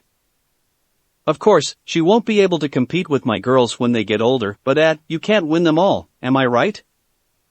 Vegeta's mind needed a mental reboot. He'd just been hit with so much information that it was difficult to stay angry with the blonde, let alone the fact that this abomination held enough Saiyan DNA to transform into an unstoppable juggernaut as though it were nothing. Still, the idea of another Air One that apparently hadn't existed in his son's timeline was enough to intrigue him. Children, he said? Well then, his be many times that of any demon spawned by these damned washing machines. Yes, that was it. It was enough to cool the man's anger, if only marginally. We will speak of this later, boy. Naruto saluted smartly. Yes sir, your royal assholeness. If looks could kill, the last Uzumaki would be a pile of limbs on the floor. Grumbling to himself about toasters and whatnot, the brooding scion stalked back outside. He did not return. So, how'd I do? I give it a 9. 18 shrugged, digging out another spoonful of ice cream. What? Naruto whined, despondent. Why not a 10? Because you didn't kick his ass. Samly added primly. Right. There was another silence. So? Whom? Can you get me more of this? 18 lazily held out the now empty bowl. When she'd finished it off, she had no idea. Look, I really don't think that stuff's good for you. Get me more, goddammit. Me too. Samui joined in thunderously, quashing any argument he might have attempted. Hi. Naruto scampered to do just that, cringing slightly to himself. He knew better than to argue with a pregnant blonde. Let alone two. Forget Cell. He was more afraid of his girls. It was with a perfect smile that Cell watched his opponents assemble before the ring he'd created the next evening. They were all here, each and every one of them. Those scions and their half-breeds, Piccolo and the humans, even 18 and that other lesser model he'd tried to blast the other day. Looking back, he found it hard to believe he'd actually been afraid of her uniting with Naruto. Clearly, that had been a mistake on his part. Nothing could touch him now. Certainly not. Vegeta? Had Cell an eyebrow, he would have quirked it. So, they'd seen fit to revive him after all. How quaint. If the prince's stoic expression was anything to go by, he'd done quite a bit of powering up since his return to the land of the living, even going so far as to achieve the natural Super Saiyan state, same as Goku and Gohan. He hoped for his sake that he had more than that. The game would be dreadfully boring otherwise. But where was the main event? Where was 21? Where was Naruto? He didn't see him amongst the others. Surely, he hadn't decided to run away. Wait. It was faint, but he could sense a short fluctuation of power in the distance, growing stronger, approaching rapidly. There, last but not least. Ah, there you are, Naruto. A grin creased his face. And just in time, too. I can hardly wait. He appeared swiftly on the horizon, his aura a strange tinge of goldish red. Naruto. His body tingled with anticipation as the Super Saiyan landed, a stray spark scrawling outward from his form. With the power he'd gained from Broly, his victory was all but guaranteed. He would savor what each of these fools had to offer, and then he would end them. Swiftly, of course. It would only be merciful to kill them quickly after all this planet had given him. So, who'll be first? Hey! Cell's eyes cut across the arena, glowering on the fuming form of Hercule. The imbecile had remained silent until now, shocked by so many fighters landing, but he would be ignored no longer. How dare they ignore him like this? Did they have any idea who he was? Now listen up, you ignorant hicks! I. Tick. The so-called champion dropped like a sack of bricks. Naruto's fist descended suddenly, smashing the fool on the back of the head with less than 1% of his power. It was a mercy, really. Cell was in no mood to play games. The poor human would have been atomized if he so much as set one foot in the ring. You're not strong enough, champ. He replied scornfully. Leave this to the professionals. Oh, my. The television announcer cried, aghast at Hercule's sudden knockout. This strange newcomer has just dropped the world champion of martial arts like a ton of bricks. Who is this mystery man, this stranger who felled the people's champion with a single blow? Naruto blinked in surprise, completely and utterly baffled as the microphone was thrust before his visage, the camera zooming in for a close-up of his face for all the people of the world to see. I'm Uzumaki Naruto. He waved, grimacing slightly. Hello? What the hell was this thing? He'd never seen a camera before in his life. Whomever this fellow was, he certainly switched loyalties rather quickly. Do you have any words for the people on how easily you defeated the humanities champion? Because was weak? And do you now plan to defeat Cell yourself? Of course. Baka. 18 groaned, face-palming. We're going to get so much publicity because of this. Yes, but he's our Baka. Samui seconded with a slight smile. What is that thing, anyway? That is a camera. And a camera is another facepalm. That aside, it's time to get down to business. Ignoring the persistent mic-wielding man, Naruto stepped into the ring. This was it. He would be the first to fight. Despite Goku's eagerness to take on Cell's newfound power, he was determined to have his turn first. That loud fool, Hercule something or other would live to see the next day, maybe. We all know what happens when an ant tries to stand up to a hurricane, don't we? Imagine the fate of Earth's greatest champion, if you will, when forced to try and face such a foe so superior to him. Nuff said. Are you first, Naruto? Cell sighed as he beheld his adversary, purple eyes twinkling in the full moonlight. Such a pity. I would have liked to save the best for last. He was so very glad he'd decided to hold the games at night, rather than the afternoon. He felt it lent a more menacing air to the fate of Z-fighters, forced to face him one by one until the shadow that was his perfection purged them from the world. How very fitting. If the best of the bunch wanted to be the first to die, then who was he to refuse him? It would only serve to cause his friends to despair. He could just see their faces now. As if sensing that very thought, Naruto laughed. It was a deep throaty sound. A spark of red flitted through those jaden eyes, and for a moment, just a moment, the mighty android felt a presence. A cold chill draped its pall across him, eliciting a slight shiver from the supposedly unfeeling piece of perfection. I'm going to crush you, it said, snarling in vicious delight. I'm going to destroy you, I'm going to mince you. Cell blinked, wondering at the voice he'd heard. How odd. Must have been his imagination. Surely there wasn't another consciousness trapped within the man. That was preposterous. Even if Dr. Gero had done such a thing, he was superior. He was Cell. No disembodied voice would rattle him. Naruto breathed out once, exhaling a thin cloud of steam into the night sky. Sorry to disappoint you. Disappoint me? Ha! Dr. Gero's second, greatest creation readied himself for battle, sliding 1 foot forwards, arms raising at his sides. Far from it. This is everything I've wanted and more. We become stronger, the both of us, since we last met. I can't wait to test out this new perfect body of mine. This our place. Our battle. To the victor goes the spoils. This reached Little Planet, and all who inhabit it. The tension seemed far too thick, not even the sharpest knife could hope to cut it. Then what are you waiting for? This. The green android grinned merrily, making a swiping motion with his finger. Ding. Scarce had he spoken than Naruto flashed away, vanishing in a small thunderclap. Zip.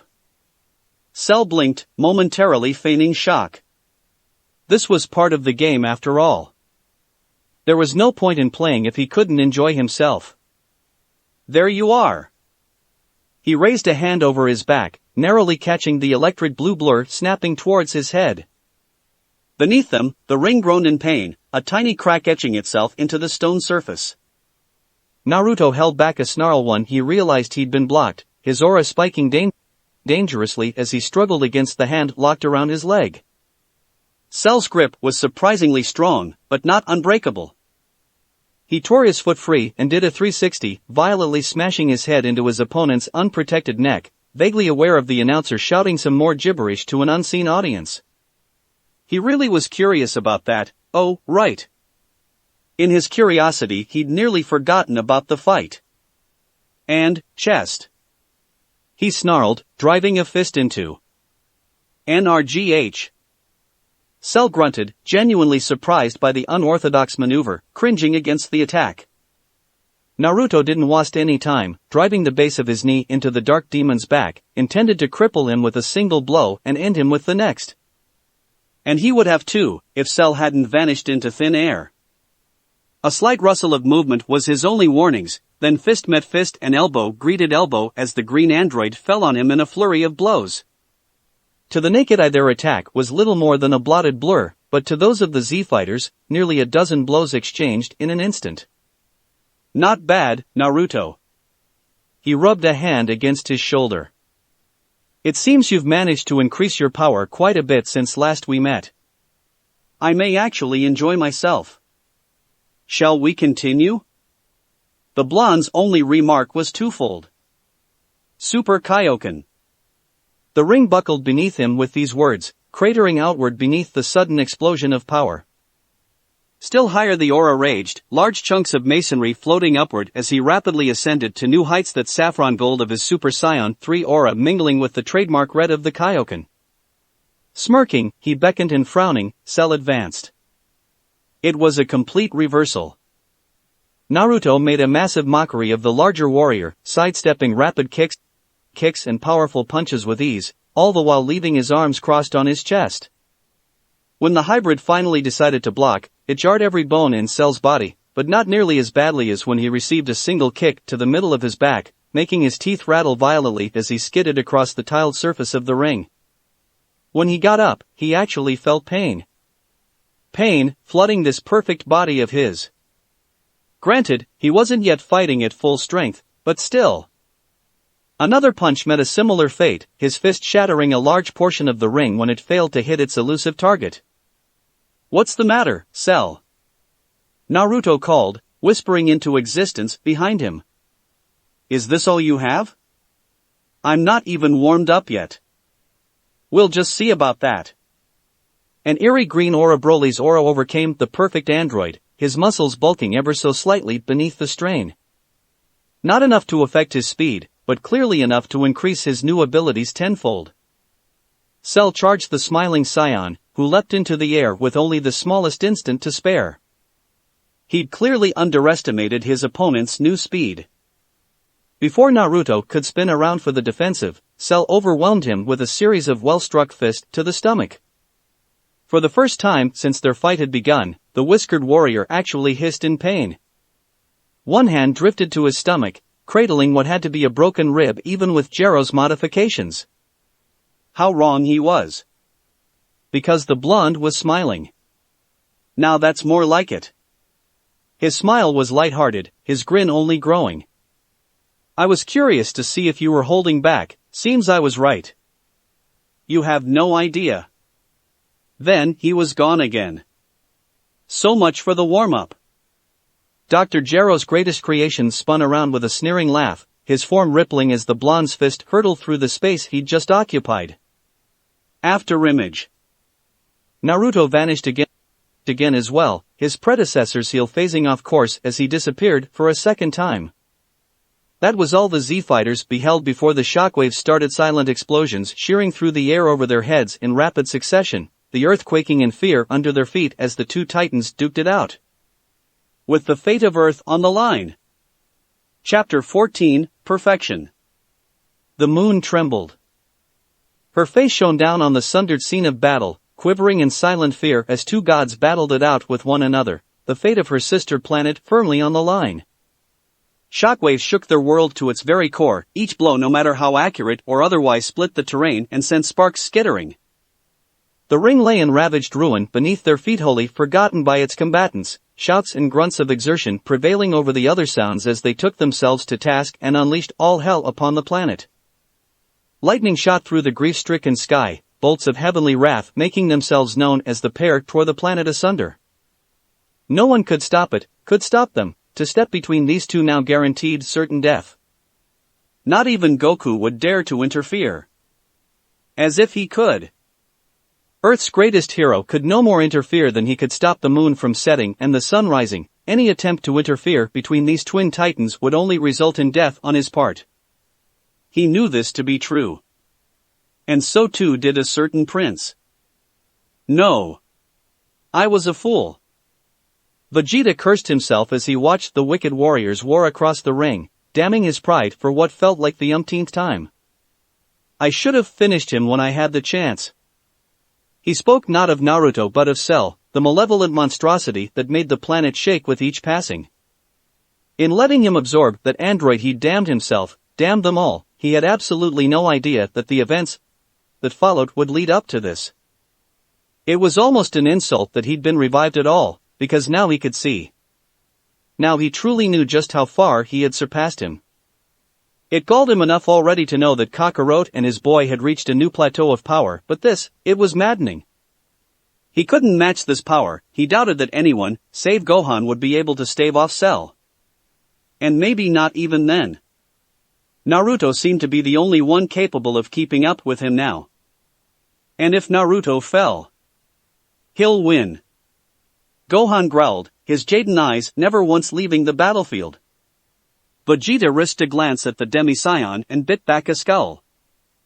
Ever since Kakarot's son come back from his training yesterday, the boy had been changed, somehow. He'd become hardened. The gentle youth who did not like to hurt was still locked away in there somewhere, but what he saw now was a Scion warrior, harsh and angry, no longer afraid to toss everything aside and fight if it meant protecting the ones he loved.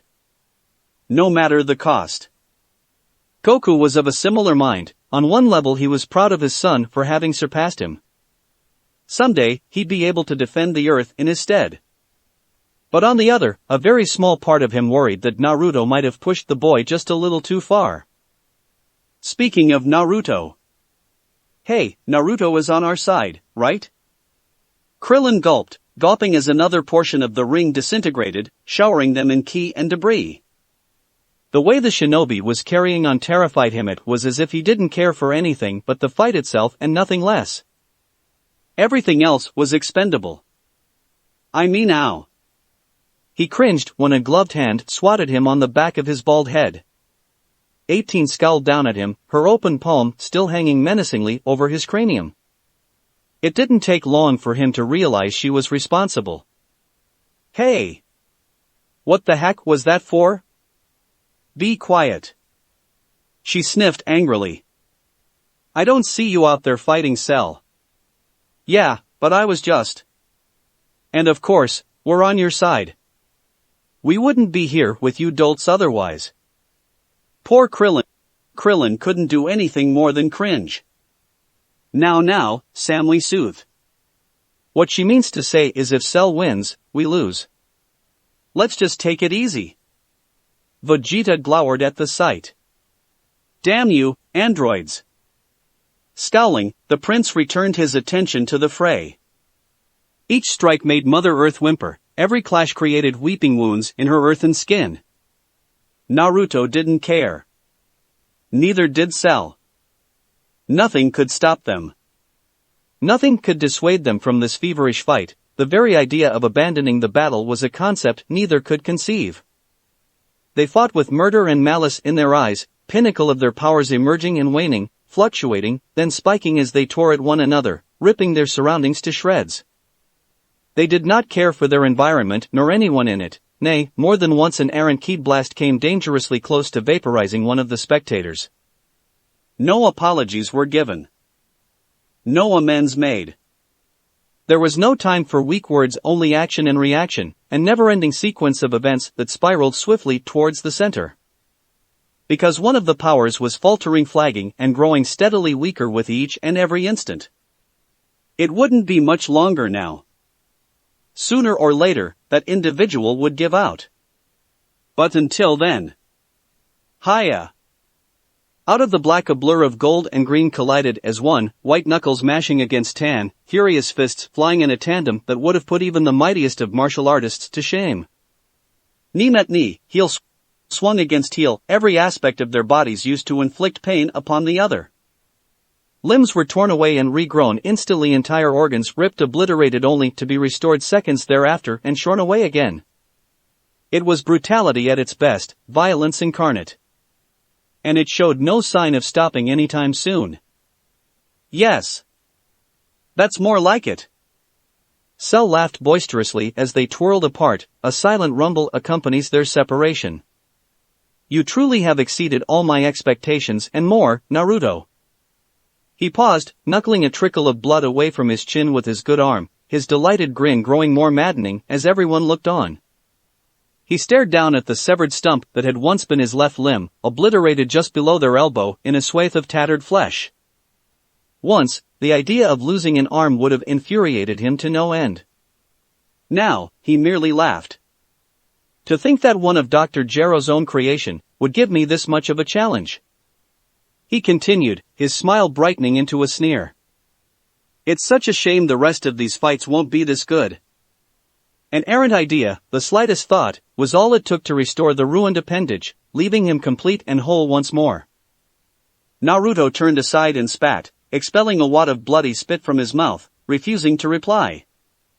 Sweat burned in his eyes, his uniform lay battered and torn, stained with sweat from his exertions against the mechanical monstrosity. The jagged hair of his Super Saiyan 3 form bristled with unrestrained energy, the full of his power struggling to stay at its apex in spite of his own imperfection.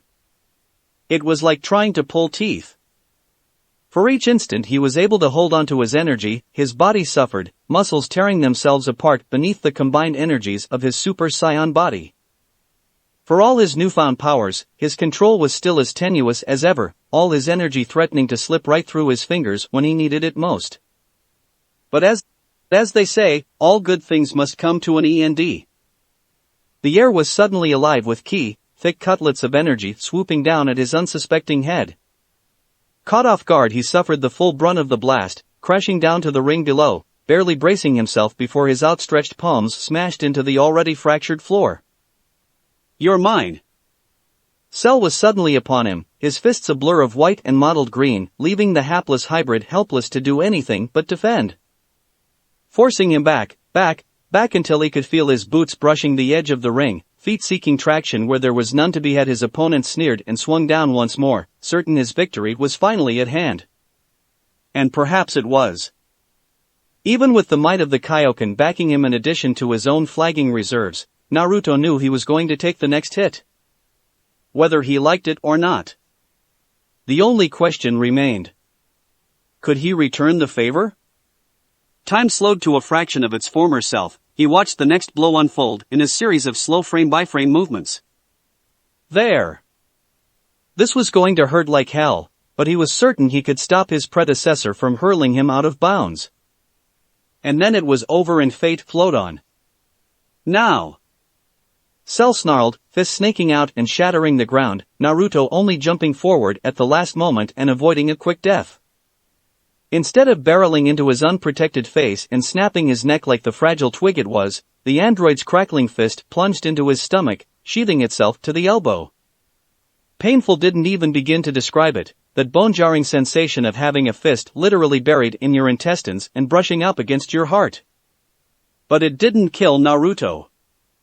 Nay, the whiskered warrior had endured the blow stoically and rooted himself to the ring. Smirking, he swung upwards, driving his own clenched knuckles into the android's unsuspecting gullet. Now it was Cell's turn to scream, a roar of undiluted rage as a tan limb stabbed into his armor, cutting him like butter and bending his body double. GHRK. He got him. Trunks crowed proudly behind him, the young demi-scion confident that the final blow had been dealt. It hadn't. Yes, that's the way. Cell grunted, raising his gaze, a sliver of blood snaking its way through his clenched teeth. To think that you'd actually make me feel pain. He was suddenly gone, streaking upward in a bolt of light, saving himself the humiliation of being thrown from the ring. Launching himself upright in fierce pursuit, Naruto unexpectedly found himself face to face with the visage of his adversary, the narcissistic bot having stopped midway through his ascent. Those violet eyes regarded him intently, their owner's bleak body framed against the full moon, wings spread behind him like an avenging angel. You nearly fell out of the ring. Cell sneered, the words drifting down to him as though they were from on high. If you had, I would have been declared the winner of this little match of ours. A wry smile tugged at that pale face. Is the game too hard for you, 21? Shall I make it easier? Naruto was forced to watch, dumbstruck as his predecessor extended a hand. Perhaps this will make things a little more interesting. I am tired of being confined to that ring anyway. As are you, I trust. Hold on. Jaden's eyes bulged, comprehension dawning in those narrow orbs as he sensed the buildup of ki. Wait. What are you? Impossibly, the malevolent machine's grin only grew. Oh, and you might want to tell your friends to clear the area. Hey! Hey! The Super Saiyan whipped around, the word exploding from him in a violent shout. Get away from the ring! Now! Everyone was quick to heed his warning. Everyone saves a group of rather pesky humans who just stood there, dumbfounded. Naruto felt a muscle jump in his jaw. He'd never been one to stand by and let innocents die. Even when they deserved it. It would be so easy terribly so to just let those posers perish in Cell's blast. Really, it would. And yet... Oh, goddammit. Against his better judgment the blonde juggernaut streaked downward, crossing the space between heaven and earth in the blink of an eye. Hercule gaped, flabbergasted, having only just coming back to his senses by the time the whiskered warrior phased into existence before him. What the dash? Move, you dolts! Naruto swung around, hurling Hercule and his entourage away with a well-placed ki. He could only pray it was enough. Indeed, that was all he had time for before a blinding explosion slammed into his unprotected back, consuming him in pain and the inferno. All the world erupted around him, blackness creeping up at the edges of his vision as Cell's blast took its toll, tearing great swaths of destruction through at both the ring and himself, sparing only one. Naruto! Samui screamed into the light. 18 simply groaned, a small hand pressing into her face. That idiot! TCH, the fool! Cell swore as he lowered his hand, scowling into the crater that had once housed his creation. Why would he try and save them? Did he think I was bluffing? Where once there had been a ring, now there was a hole. Nothing more could be said. The ring was simply gone, it had ceased to be in this world. Those violet eyes were left peering, and his mind reeling, all the while tracking, moving, searching for any sign of life. If that fool had gotten himself killed and deprived him of his amusement. Okay. Ouch. A voice groaned. If this is what I get for saving civilians from now on, you can fucking forget it. Cell snapped around just in time to witness the rebirth of his nemesis, watching, spellbound as the hybrid leaped from the dirt like some sort of scion undead, reappearing only yards away from the Z-fighters. A swift glance was all it took to assure him that his enemy was alive and well, although his back had been bloodied by the blast. He raised a hand slowly haltingly pushing a stray strand of jagged hair out his face. His muscles shrieked at the motion, fingers twitching spasmodically from the effort. It's no good. He mused, forcing them into a fist. My body's losing too much energy. I need to end this, soon. So, you survived? Naruto grunted at Vegeta's angry snort. So sorry to disappoint you, your royal assholeness. A ways behind him, Krillin snickered. HRMPH. The proud prince sneered, ignoring the bald monk. Just remember, boy, I'll be the one to kill you. There was a silence. Finally, Naruto deadpanned. Remind me why I let Trunks revive you again? The purplet made a squelching sound, likewise, the slow purpling of his father's face was priceless. Now it was Goku's turn to laugh. Damn it, Kakarot, Vegeta snarled, I'll kill you too. I'm sorry. The Super Saiyan gasped out between bouts of side-splitting laughter. It's just so funny. Naruto stared at the two rivals for a moment and shook his head. Only Goku could laugh like this, unflinching in the face of danger, despite the fact that they might never live to see another sunrise. And still, he hadn't changed, hadn't given up in the hopes that the day might somehow still be won. Damn these Saiyans. He was actually starting to like them a little bit. Do you need a Senzu bean? Gohan asked as his second mentor strode past him. No. Another sad failure of this body, as much as he was Saiyan and Shinobi, he was still part machine. Korin's beans wouldn't do a thing for him. Perhaps when he was perfect, they would be able to affect him, but in this flawed state, such a thing was impossible. I can't take one, remember? Part android. He chuckled at the boy's aggrieved expression. Don't look at me like that. I'll be just fine. Slap. Everything froze as an open palm smack collided with his face. Okay, maybe not. That was all he had time for before Samui and 18 got a hold of him. You, stupid, selfish, idiot. Baka. Naruto no Baka. The former berated him tearfully, grabbing him by the lapels of his gi and shaking him to and fro like a hapless ragdoll. What were you thinking? Were you trying to get yourself killed or something? Do you want me to raise this child as a single mother? What are you talking about? Naruto groaned as she jarred him back and forth, Jaden eyes rolling back in his head like a pair of marbles when she finally ceased her shaking.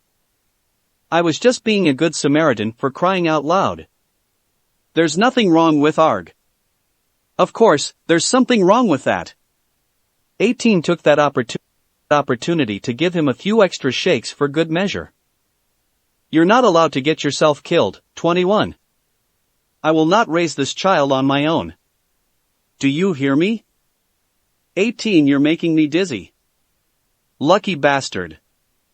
Krillin groused. To think, that could have been him she was fussing over. If that's what you humans call love, leave me out of it. Piccolo muttered aside. Gohan didn't very much understand it himself, and he wouldn't, not for another 7 years. For now, the young Demon was simply baffled that someone as powerful as Naruto was allowing himself to be shaken as if we're no more than a powerless peon. Perhaps it was some innate inner power all females possessed? Like his mother? She could be really scary sometimes, even with his newly learned skill of shadow clone. She very nearly hadn't let him come with Dad today. Not that she would have been able to stop him, though. It was a near thing, that, Naruto insisted Gohan was stronger than all of them. Unbidden, he thought back to a young girl he'd met several days ago before Naruto had nearly beaten him within an inch of his life, someone who had expressed an interest in his well-being and even of seeing him again once the nightmare of self finally ended. Lime. Would she be like that when she was older, he wondered? Gohan hoped not. Regardless, this confirmed his earlier hypothesis. Girls were scary. If the three of you are quite done with the comedy routine, I have a match to finish. Cell huffed, drawing their attention once more, thankfully with words instead of a beam. I'm beginning to lose my patience. We do, don't we? Naruto turned, shaking himself free of 18 with a kindly glance. Be right with you. He turned then, capturing the blonde's lips in a scorching kiss that had male viewers everywhere green in envy, followed by those of a pouting Samui. I won't die. He soothed them. Promise. Are you finally ready to finish this, 21? Cell called out, alighting a few yards away, his gaze sweeping across these barren lands. It's quite an improvement, don't you think? Now the whole desert is our ring, for us to do with as we please. Let's say the last one standing win the game. In a flicker of motion his fearsome foe stood before him once more. You shouldn't have done that earlier. Naruto growled as he landed, eyes flashing a dangerous and ungodly red. I believe I told you exactly what would happen if you put my precious people in harm's way again. All those words earned him was another laugh. Ah yes, something about tearing my head off and shoving it someplace the sun doesn't shine? Emerald eyes narrowed. Something like that. Right. The android shot back, a glimmer of amusement revealing itself in his sinister smile. That's enough talking, 21, now it's time to continue the game. What do you say we kick things up a notch or two? I think it's time you stopped holding back and showed me what you are truly capable of. Naruto frowned. Something about the way he'd said that, it sounded familiar. Why are you still holding back, idiot? Shaking that thought aside, he leaned forward, boots gritting against the ground. Then he was gone. Way ahead of you. Cell's gaze snapped aside as his adversary vanished in a crackle of unseen motions, just as a pair of power-swollen knuckles to smash down into his head from above. Even as his skull struck the soil he was wrapped in motion, his heel crackling outward in an electric green blur to spear the oncoming shinobi, flinging him down into the dirt beside him. Grunting, both men shook themselves and rubbed at their now aching sore jaw, dirt and debris rolling off their bodies from this brief dirt nap. Cell scowled at him, and in that gaze, Naruto saw a familiar emotion. Annoyance. He almost laughed. Well, this explains a lot. What's so funny? Cell frowned, incensed by his amusement. He didn't like that look in the blonde's eye, it was nostalgic somehow. Something in him longed to cross fists with the blonde once more, to prove that he was truly superior. Something that stemmed from more than just the scion cells inside him. He didn't understand it. What was this feeling? This exhilaration? It went far beyond mere battle lust. Something in his very cellular structure demanded that he crush the opponent standing before him for this slight. What the devil was going on here? Oh, it's nothing. Naruto smiled, scrubbing a bit of blood out of his eyes with the back of hand as he clambered to his feet. It's just, I finally realized how alike we truly are. It's a crying shame, really. You could have done so much good for the earth, Sasuke. He was treated to a rare sight then, the mighty Cell was stricken speechless. What? His frown only deepened at the blonde's grin, a gorgeous streak of white in the night. Sasuke? Who are you babbling about? Up on the overlook, Samui very nearly guffawed. I thought it was strange when I had a vision of him before, Naruto continued amicably, his grin growing as the demonic destroyer looked on. But this confirms it. He laughed then, mirth bubbling out of him. Looks like Samui and I weren't the only one to be brought back, team. But this? At least my body looks like me. You got brought back as an insect. And now you're an overgrown chauvinist with pale skin. Ha! It seemed as if the tables had been turned. Naruto looked as though he were about to fall down laughing, whilst Cell's skin appeared to be turning a boiling red in embarrassment. Who or what is this, Sasuke? I am Cell. Enough of your misbegotten delusions. Wow. Naruto snickered. You don't even remember your own name, do ya? I feel sorry for you. Ark. Sasuke? Goku blinked, baffled as Cell set upon the bemused blonde with renewed fury. Who's that? 18 shrugged. Don't look at me. An old enemy. Samui supplied with a slight smile, thinking about the avenging Uchiha reminded her of how she and Naruto had come to be together in the first place. God, I can't believe I didn't make the connection before. That arrogance, the belief that he's better than anyone else, the perfect lifeform, it all makes sense. Cell had to be created from something. It seems Sasuke's cells were the original template, before the rest of yours were added. Whatever Gero did to him must have obliterated his memories. Still, if Naruto says that thing is his old teammate, then he probably is.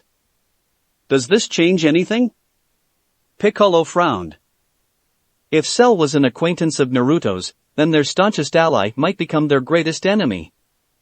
Hardly. Samui sniffed, offended by the inquiry. If anything, Naruto's going to beat him harder. Though he might try to redeem him. And let's not forget what Cell did to the two of us. 18 added primly. Naruto's not the sort to let something like that slide. Gore. Cell's snarl caught everyone's attention as a mountainous rock disintegrated in the distance. I am not Sasuke. I am Cell. The ultimate life form. Perfection incarnates. And you will address me as such. Right. Naruto sighed, wiping a mirthful tear from his eyes. I'm done. Then he snorted. Sasuke. Ha! Stop calling me that. Naruto's laughter ended abruptly as Cell's fist finally found his face, snapping his neck backwards in a brutal backhand, followed by the rest of him. Just like that, his good mood dissolved. Cell shouldn't have been able to get a shot like that in so easily. Shit. His energy was dropping rapidly now, he barely had enough to maintain Super Saiyan 3 anymore. I wonder if Goku and the others will be able to entertain me. He grinned, reclaiming his footing, facing forward once more. It would be such a disappointment if you were the strongest. You'll just have to wait and see for yourself, came the reply as his opponent flitted back into view. Still, this has been quite the battle. Hasn't it? He grinned at his obstinate opponent, this implacable foe who had pounded so many dents into his perfect body, scuffed his almighty armor as though it were made of cardboard. And throughout it all he'd only smiled. This was it. This was the challenge he'd sought. Their powers were almost entirely equal. Yes, it was irksome that he had been mistaken for the Sasuke fellow, but, putting that transgression aside, it was everything he had hoped for and more. Now, let us end this. Let's. When the cyborgs collided once more, everyone expected it to be for the last. This time, neither let go of the other. Naruto seized hold of Cell's palms and the latter took possession of his own hands, gritting their teeth as their struggle immediately resumed once more. Screams of exertion pierced the gloom as their powers flared, Naruto's great golden aura vying with the nearly unlimited green power Cell had stolen from Broly. Their screams pitched into roars of anger, the terrain splintering beneath their boots as the combined energies tore the planet yet another blistering crater in her flesh. Very even. Trunks balked, trembling slightly as their erect bodies bit into the earth. Not only are they equal in power, but now they're equal in speed as well. Vegeta was helpless but to glower. What is the secret to that boy's power? Goku whistled. This is unreal. What's the matter, 21? Cell sneered as they grappled, straining for dominance. I can feel you slipping. That's not true. His final word ended in a devastating headbutt, followed by a series of punches that seemed to tear the very fabric of reality itself, the limbs bending and warping at insane angles as they vied against one another. Pain punched through him like a knife, but still he drove on, battering Cell from every angle. He refused to allow himself to stop. Not here. Not now. Doing so would doom him. But then Cell was gone, 2 fingers pressed up against his forehead, crackling with untold power. Special beam. Naruto swore and folded both hands in front of his face, forming a distinctive X shape with his palms. A tiny bead of light gathered within and swelled outward, growing larger with each passing moment. He could barely see Cell sneer over the radiance of his recently learned technique, shinobi turned android leering at him over the light of his own stolen 'neath the spiraling beam. Krillin blanched. That's way too big. Masenko/cannon. The twin attacks collided head-on and became as one, the brilliant beams battering against one another brutally and shredding the landscape for miles in either direction. Naruto grimaced as he found himself being nigh but beaten back by his opponent. He couldn't hold it. Every fiber in his being ached, his ki dropping with each passing second. It was just too much. Cell's spiraling beam plowed straight through his, scattering its ki to the wind and smashing into the super shinobi head-on. Naruto gasped as he was tossed around the burning vortex of power like a glider in a hurricane. Damn it! A gasp fled from his lips as his back barreled through one boulder, then another, and another still, his rapidly retreating form carving an angry swathe through the ground as Cell's attack tore into him like a thing alive, shredding his gi to pieces. When the light show had finally settled down, Cell lowered his steaming fingers and walked casually over to Naruto's sprawled form. Such a pity. He sighed aggrievedly, addressing the cooling corpse at his feet. And here I thought you would. Naruto's leg lashed out like lightning, booting him backwards. The blonde was suddenly up again, eyes red and full of wrath. Not done yet. Yes. That's how it should be. Then they raced to collide once more in a tangle of feet and fists. There we go. Cell enthused, blocking Naruto's rapid volley of strikes. Your attacks are getting faster. One uppercut got through, snapping Cell's head backwards. Slowly, though, it tilted forwards again, Cell grinning as a small trail of blood ran down from the side of his mouth. Now that's more like it, but I know you can do better. He swung a return blow, knocking the Scion cyborg to the ground and swooping down after him as swiftly as his design would allow.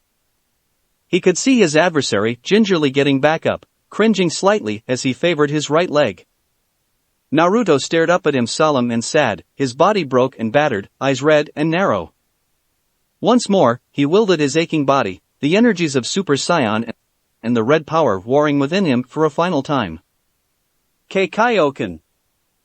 Crimson burst about his body, the all-consuming aura wrapping around those battered muscles once more, infusing him with borrowed power.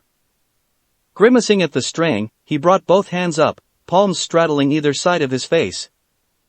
Too late, Sasuke realized what was about to happen, a blinding radiance rushing up to greet his unshielded eyes, searing into his red retinas. Solar flare. After that, the only warning he had of the blonde's passage into the realm of obscurity was a quiet rustle. Zip! Cell snarled, his violet gaze burned a blinding white, desperately casting about for his adversary. Trickster! Where had he gone this time? He soon had his answer. Give up! The android could only grunt as strong hands seized him from behind, shearing off his wings and forcing him face first into the dirt. Naruto had him by the arm and the throat, a large palm wrapped around his neck as if it were no more than a harmless twig, ready to be broken at the slightest provocation. Cell growled, impotent in his fury. Let go, you. Give up. Naruto's rough voice ground out over his head, that large limb forcing him deeper into the dirts. You've given me a good fight, Sasuke. And as much as I might have hated you, you've taught me something. Given me a power I might never have known otherwise. Thanks to you, I have the strength to protect my precious people, so that no harm might ever come to them again. So, give up. You're running low on energy, and so am I, at any rate. Let's call an end to this game. Cell balked, disbelieving. Perhaps he was right. Destroying the Earth was all well and good in his mind, but this planet had given him so much, and if those fighters arrayed against him were anything to measure by, it'd give him much more in the future. Perhaps Dr. Gero had been wrong. Perhaps he didn't have to be perfect. Perhaps it wouldn't be so bad having someone who could match him. Perhaps not. The sudden realization that he was even considering himself to be imperfect brought a wave of rage to his mind with the ferocity of a great and dark tempest. Despite his opponent's mercy towards him, Naruto looking in his eyes, pleading for him to stop, the anger won over Cell and he yanked his arm out of the warrior's gentle grip. A pinprick of light leapt gathered at the tip of his outstretched finger, growing larger and larger still with each second it held in this world. And then it happened. As Naruto turned, stumbled, still reeling from the sudden refusal. Cell struck. No! He snarled, defiant to the end. Never! Then the death beam burst from his finger, spearing the blonde in the chest. Into his heart. Well, shit, that backfired. Choking, the whiskered warrior fell, his transformation deserting before he even hit the ground. Everything was growing dark. Cold. So very cold. Why couldn't he feel anything? Somewhere in the distance, he could have sworn that he heard Samui and 18 scream. No! Words exploded from Gohan's throat in a furious, heart-wrenching scream alongside those of the androids. His throat was torn raw by the sight of the Naruto's death, eyes glistening with unshed tears. In the short time that he had known the blonde, he had seemed like a gentle sort, always acting to preserve life. To protect it. And now his life was gone. Snuffed out like a candle in the winds. Sanity abandoned him, rationality deserting his mind in an instant. Naruto was down. Senzu beans didn't work on him. The Dragon Balls wouldn't be able to bring him back. He was gone. Somewhere behind him 18 was screaming, a wordless keening sound that sent his heartstrings to snapping. Samui simply stood there, still as stone, her wide eyes wider still, tears spilling over the edges of those deceptively delicate lashes. He'd never seen an android cry before. He didn't even think it was possible. But Samui and 18 were weeping, because they'd loved Naruto. And now he was dead. His father and all the others stood there, spellbound by the sudden demise of their comrade. And Cell was laughing. Well, that's one down. Sneering, he turned his gaze towards the cliff. Does anyone else want to be a martyr today? Or do I have to pick one of you at random? Goku sensed the sudden stirring in his son, too late. Don't! See eel. Gohan never heard his father's cry, he was already screaming forward, having transformed into a Super Saiyan 3 before he'd even left the ground. You animal! The bio-android whirled at this sudden shout, violet eyes bulging as the youngest member of the Sun family pounced upon him in a streak of golden light. Nothing happened. Gohan growled as he found his frontal assault stalled, a forearm forcibly interposing itself between himself and his enemy. So? He sneered, the limb trembling slightly as he staved off the younger Scion's attack. It seems we have our next victim. Gohan snarled. I'll kill you. Up. The world came back to Uzumaki Naruto in fits and starts. He could feel himself breathing, tiny gasps fleeing from his lips, blood-bleached teeth clenching in absolute agony. Even the tiniest of movements sent a shiver of numbing coldness through his body, a body that didn't have much time left. He could hear the sounds of battle raging around him, titanic explosion rocking the landscape, reduced to little more than meager rumbles within his deafened ears. E.T. up. Naruto groaned, all that emerged was a weak-sounding hiss. Get up, got him you. A familiar voice demanded somewhere out of his sight. You can't die on me. Not like this. Gradually he became aware of hands holding him, struggling to pull him off the ground. A glimmer of strength returned to him. He gasped, blue eyes snapping open. The first thing he saw was scarlet.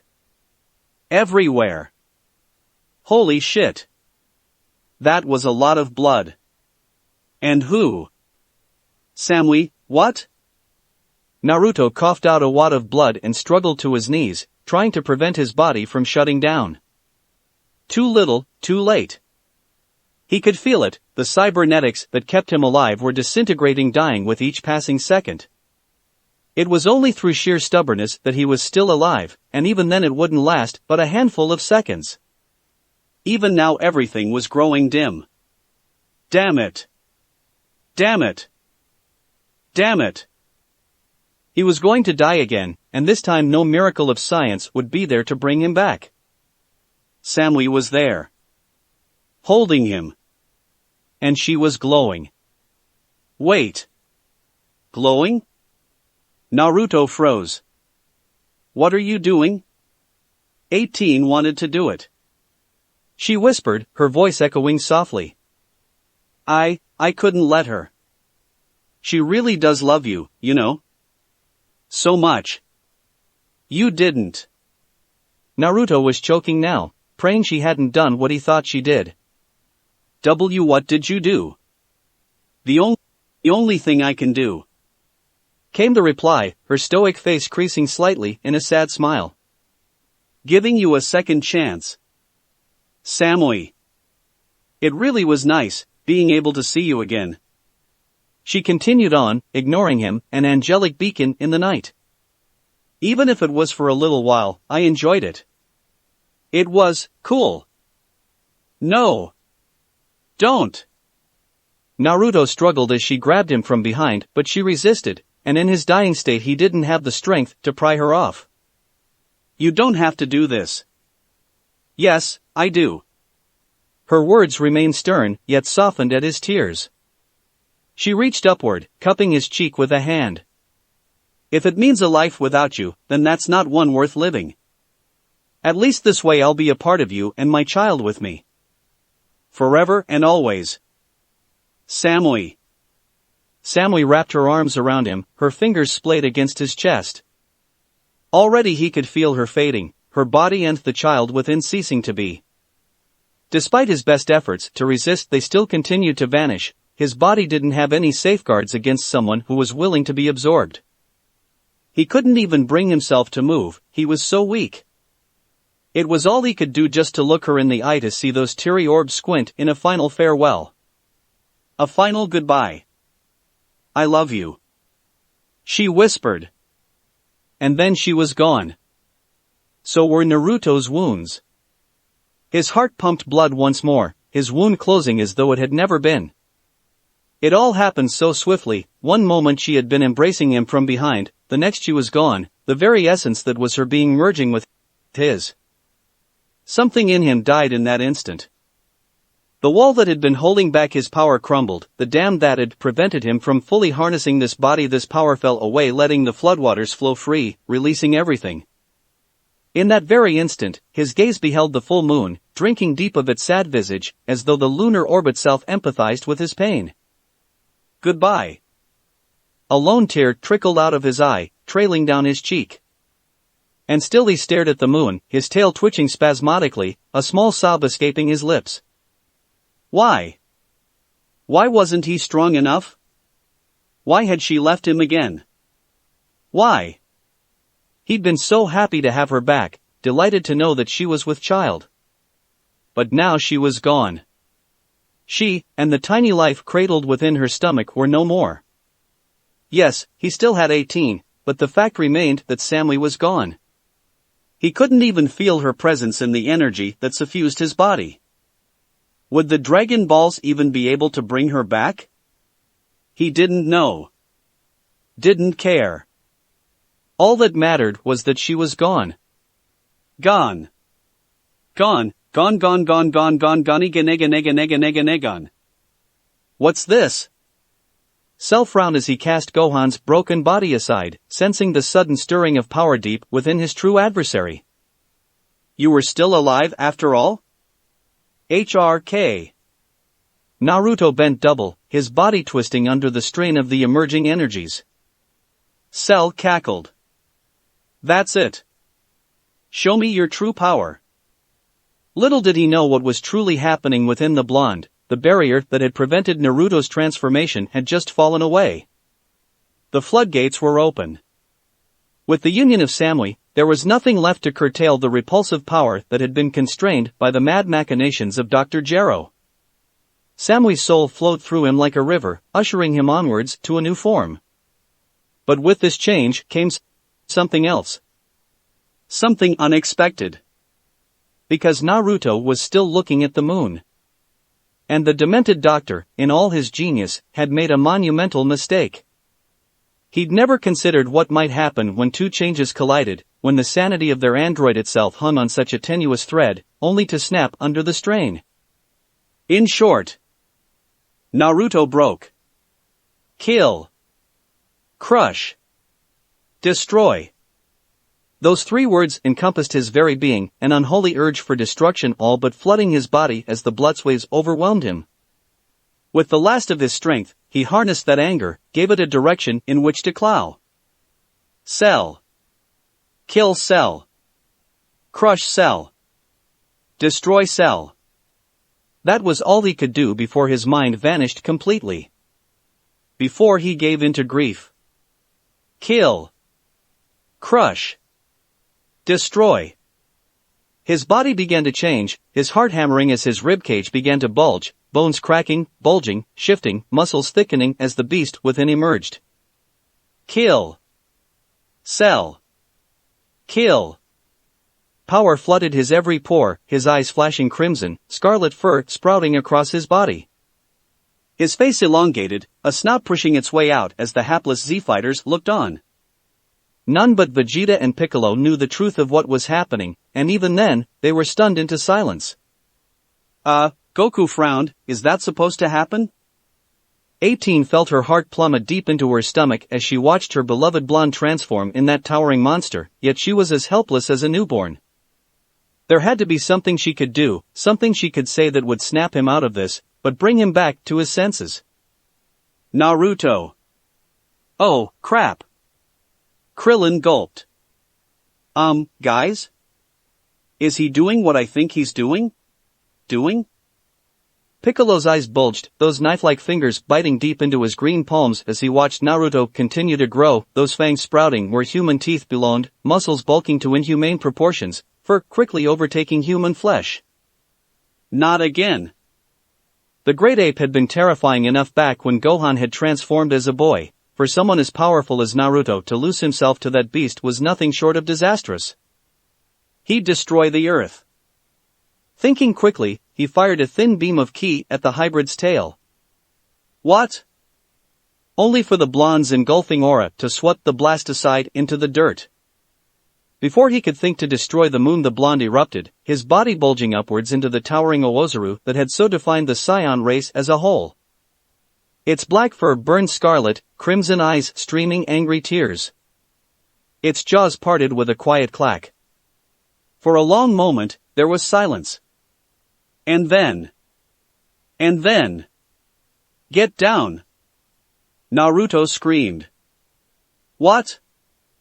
Cell recoiled before the sight of the crimson Oozaru. It didn't make any sense. What was going on here? He'd expected an increase in power, not a transformation into a giant ape. What madness was this? Even as the bio-android looked on, the great Goliath towered over him, its massive feet making mush of the ground beneath it, creating seismic quakes as it stomped forward, beating at its chest. The creature was nothing short of a giant, its fangs bared in a defiant roar as it howled at the moon. So, he turned into an ape? How disappointing.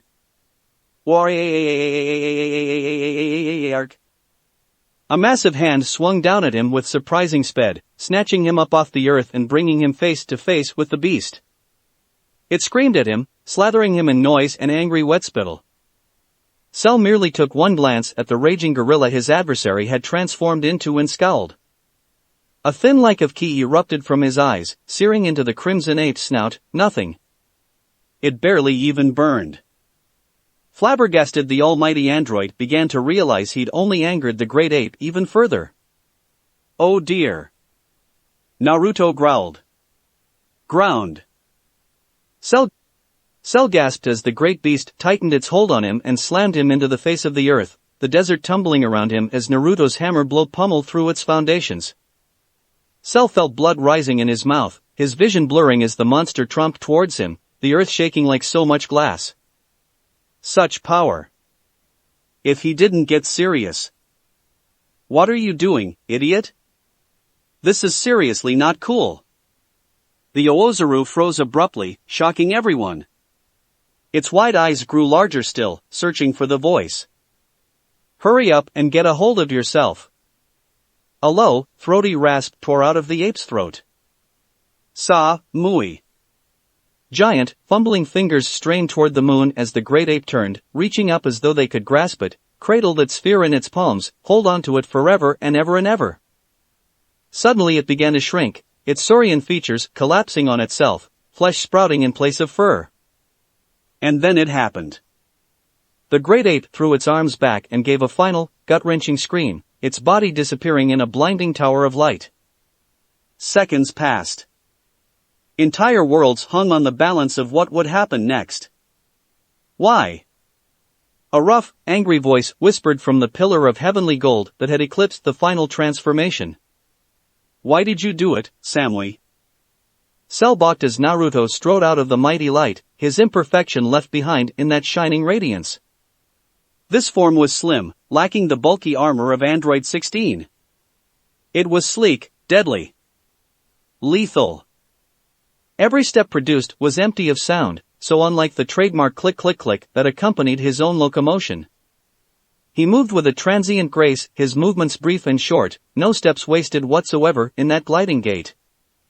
He was power personified, anger incarnate, right down to the throaty snarl that had become his voice. Naruto was reborn. I never wanted this. Never. There were angry tears in Naruto's eyes, hot moisture streaming upward with the wind summoned by the arrival of his new form. You should have just let me die. Bright orbs the color of saffron leered out at him, skin kissed by the sun, a healthy tan complexion matching the matte black armor grafted to his body bearing an eerie resemblance of his own green armor, yet more somehow, as if he had reached a new pinnacle of power that Cell himself had yet to realize. Why didn't you let me die?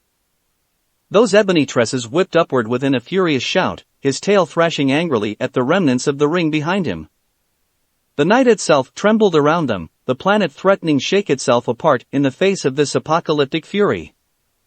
Unbidden, Cell felt himself take a step backwards, retreating before this ungodly monstrosity. This wasn't a Super Saiyan 3. It was something else. Something more. An almighty being on a higher plane, his boot driving deep furrows into the ground as he glided back to the fray. There was a silence as that shout echoed on into the distance ahead of him, as though heralding the chaos to come. Naruto, 18, sobbed silently, hopelessly torn between grief and relief at seeing him alive and unharmed. She felt absolutely reached knowing that Samui had scarified herself for him, when she herself hadn't been able to do the deed out fear of losing herself, her soul, her very being. But now Naruto was here, and Samui. He did it again. Piccolo choked out, trembling before such ki. He's gone even higher. Trunks could barely nod. Damn him. Vegeta raged, inwardly seething at the sight of such power. First Kakarot and his boy, now this piece of tin? Naruto. Gohan groaned from where he lay, broken and battered. You're alive. The Blackhead glanced down at him, his whiskered face nearly inscrutable in the dark. Then the world blurred. The young Super Saiyan suddenly found himself on the ledge with the others, their startled faces staring at him in disbelief. Get him a Senzu bean. Naruto rumbled, and then he was gone again, a distant light in the darkness. So, you finally come out of hiding. Cell could barely contain his glee as he gazed upon the dark-haired Strider standing before him. Perhaps now the game will truly be exciting. No games. Horrid, yellow eyes pinioned him, rooting him where he stood. I can never forgive you for what you've done here today. HRMPH. Recovering, the resurrected warrior snorted, his green aura flaring bright once more as he called upon Broly's stolen power. Whether you forgive me or not matters little to me, 21. So long as you. Pain. Clenched knuckles plowed into the side of his face in a devastating backhand, Star's entire planets detonating before his vision in a kaleidoscope of pure agony, shattering his helmet like so much glass, and throwing out a blast wave that knocked him flat on his back and into the ground.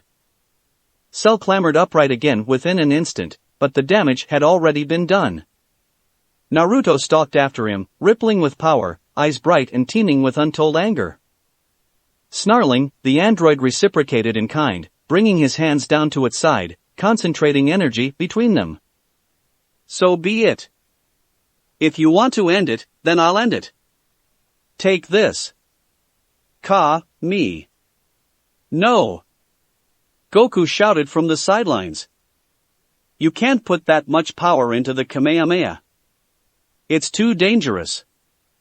Naruto paused for a moment, frowning at Cell. Then he continued forward, not hastening his pace in the slightest. Me. Cell grinned, sneering at his foe. Thank you for waiting, fool. Now. Die. He swung his arms up, launching the familiar energy wave. Naruto didn't even wait until it was close enough to obliterate him, he just kept walking, moving unimpeded in the face of the overwhelming wave. He made no move to defend himself, he simply continued forward in spite of the attack, striding relentlessly onwards as he disappeared into the light. Still Cell poured more and more of his power into the attack, determined to incinerate the encroaching Saiyan before he could hope to try and reach his position. It was only when his immeasurable reserves threatened to abandon him completely that he released his hold on the techniques, letting those brilliant blue streamers fall away. There. He gasped out, blaring into the cloud of dust and debris obscuring his vision for miles in either direction. How do you, Naruto stood there before him less than a foot away, utterly unfazed, his skin still steaming from where the wave had made contact. He was scowling. I said I can never forgive you. No mercy. The next thing Cell knew, the next thing he could comprehend, something struck his abdomen with more force than he could ever hope to conceive. Beneath the single, explosive punch, the angry android's defensive aura shattered, his skin tore, his blood boiled and evaporated, and the base of his spine liquefied. He remained still for a few seconds as his aura melted away, twitching spasmodically. Then he pitched forwards with a wet gurgle, vomiting blood and collapsing in a boneless heap. A blow of that caliber would have ended a lesser warrior. Not him. NRGHK. How can you? Well, what have you done to me? Instead, he was forced to lay there, helpless, struggling to regenerate as the godlike warrior stalked towards him. Not enough time. Even as he frantically fought his body to restore what had been lost, Naruto closed the gap between them, those soundless footsteps a silent harbinger to his end. And then he was suddenly there, towering over him, his body blotting out the moon, a dark specter, come to reclaim what had been lost. For words snaked past those stern lips, making themselves known through his golden aura. This is for Samui. Mercy. Cell croaked, realizing what was about to happen, that his end was nigh. Please, I beg of you, spare me, have mere. Naruto said nothing to that one, merely raised his right hand. There was no energy build-up. With frightening speed, a pure red energy bolt emerged, rocketing forwards. Cell didn't even have time to see his end. One moment he had been laying on the earth helpless to do anything other than beg. The next that white-hot impulse of ki detonated against his immobile body, shredding the seemingly indestructible abomination into so many pieces, so many cells, then taking those very cells and obliterating even them. Right down to the last molecule. And all Cell knew was the light. That's it for this reading. Hit like and subscribe for a free ticket pass going to the different worlds of anime fanfiction. Looking forward to having you on board again.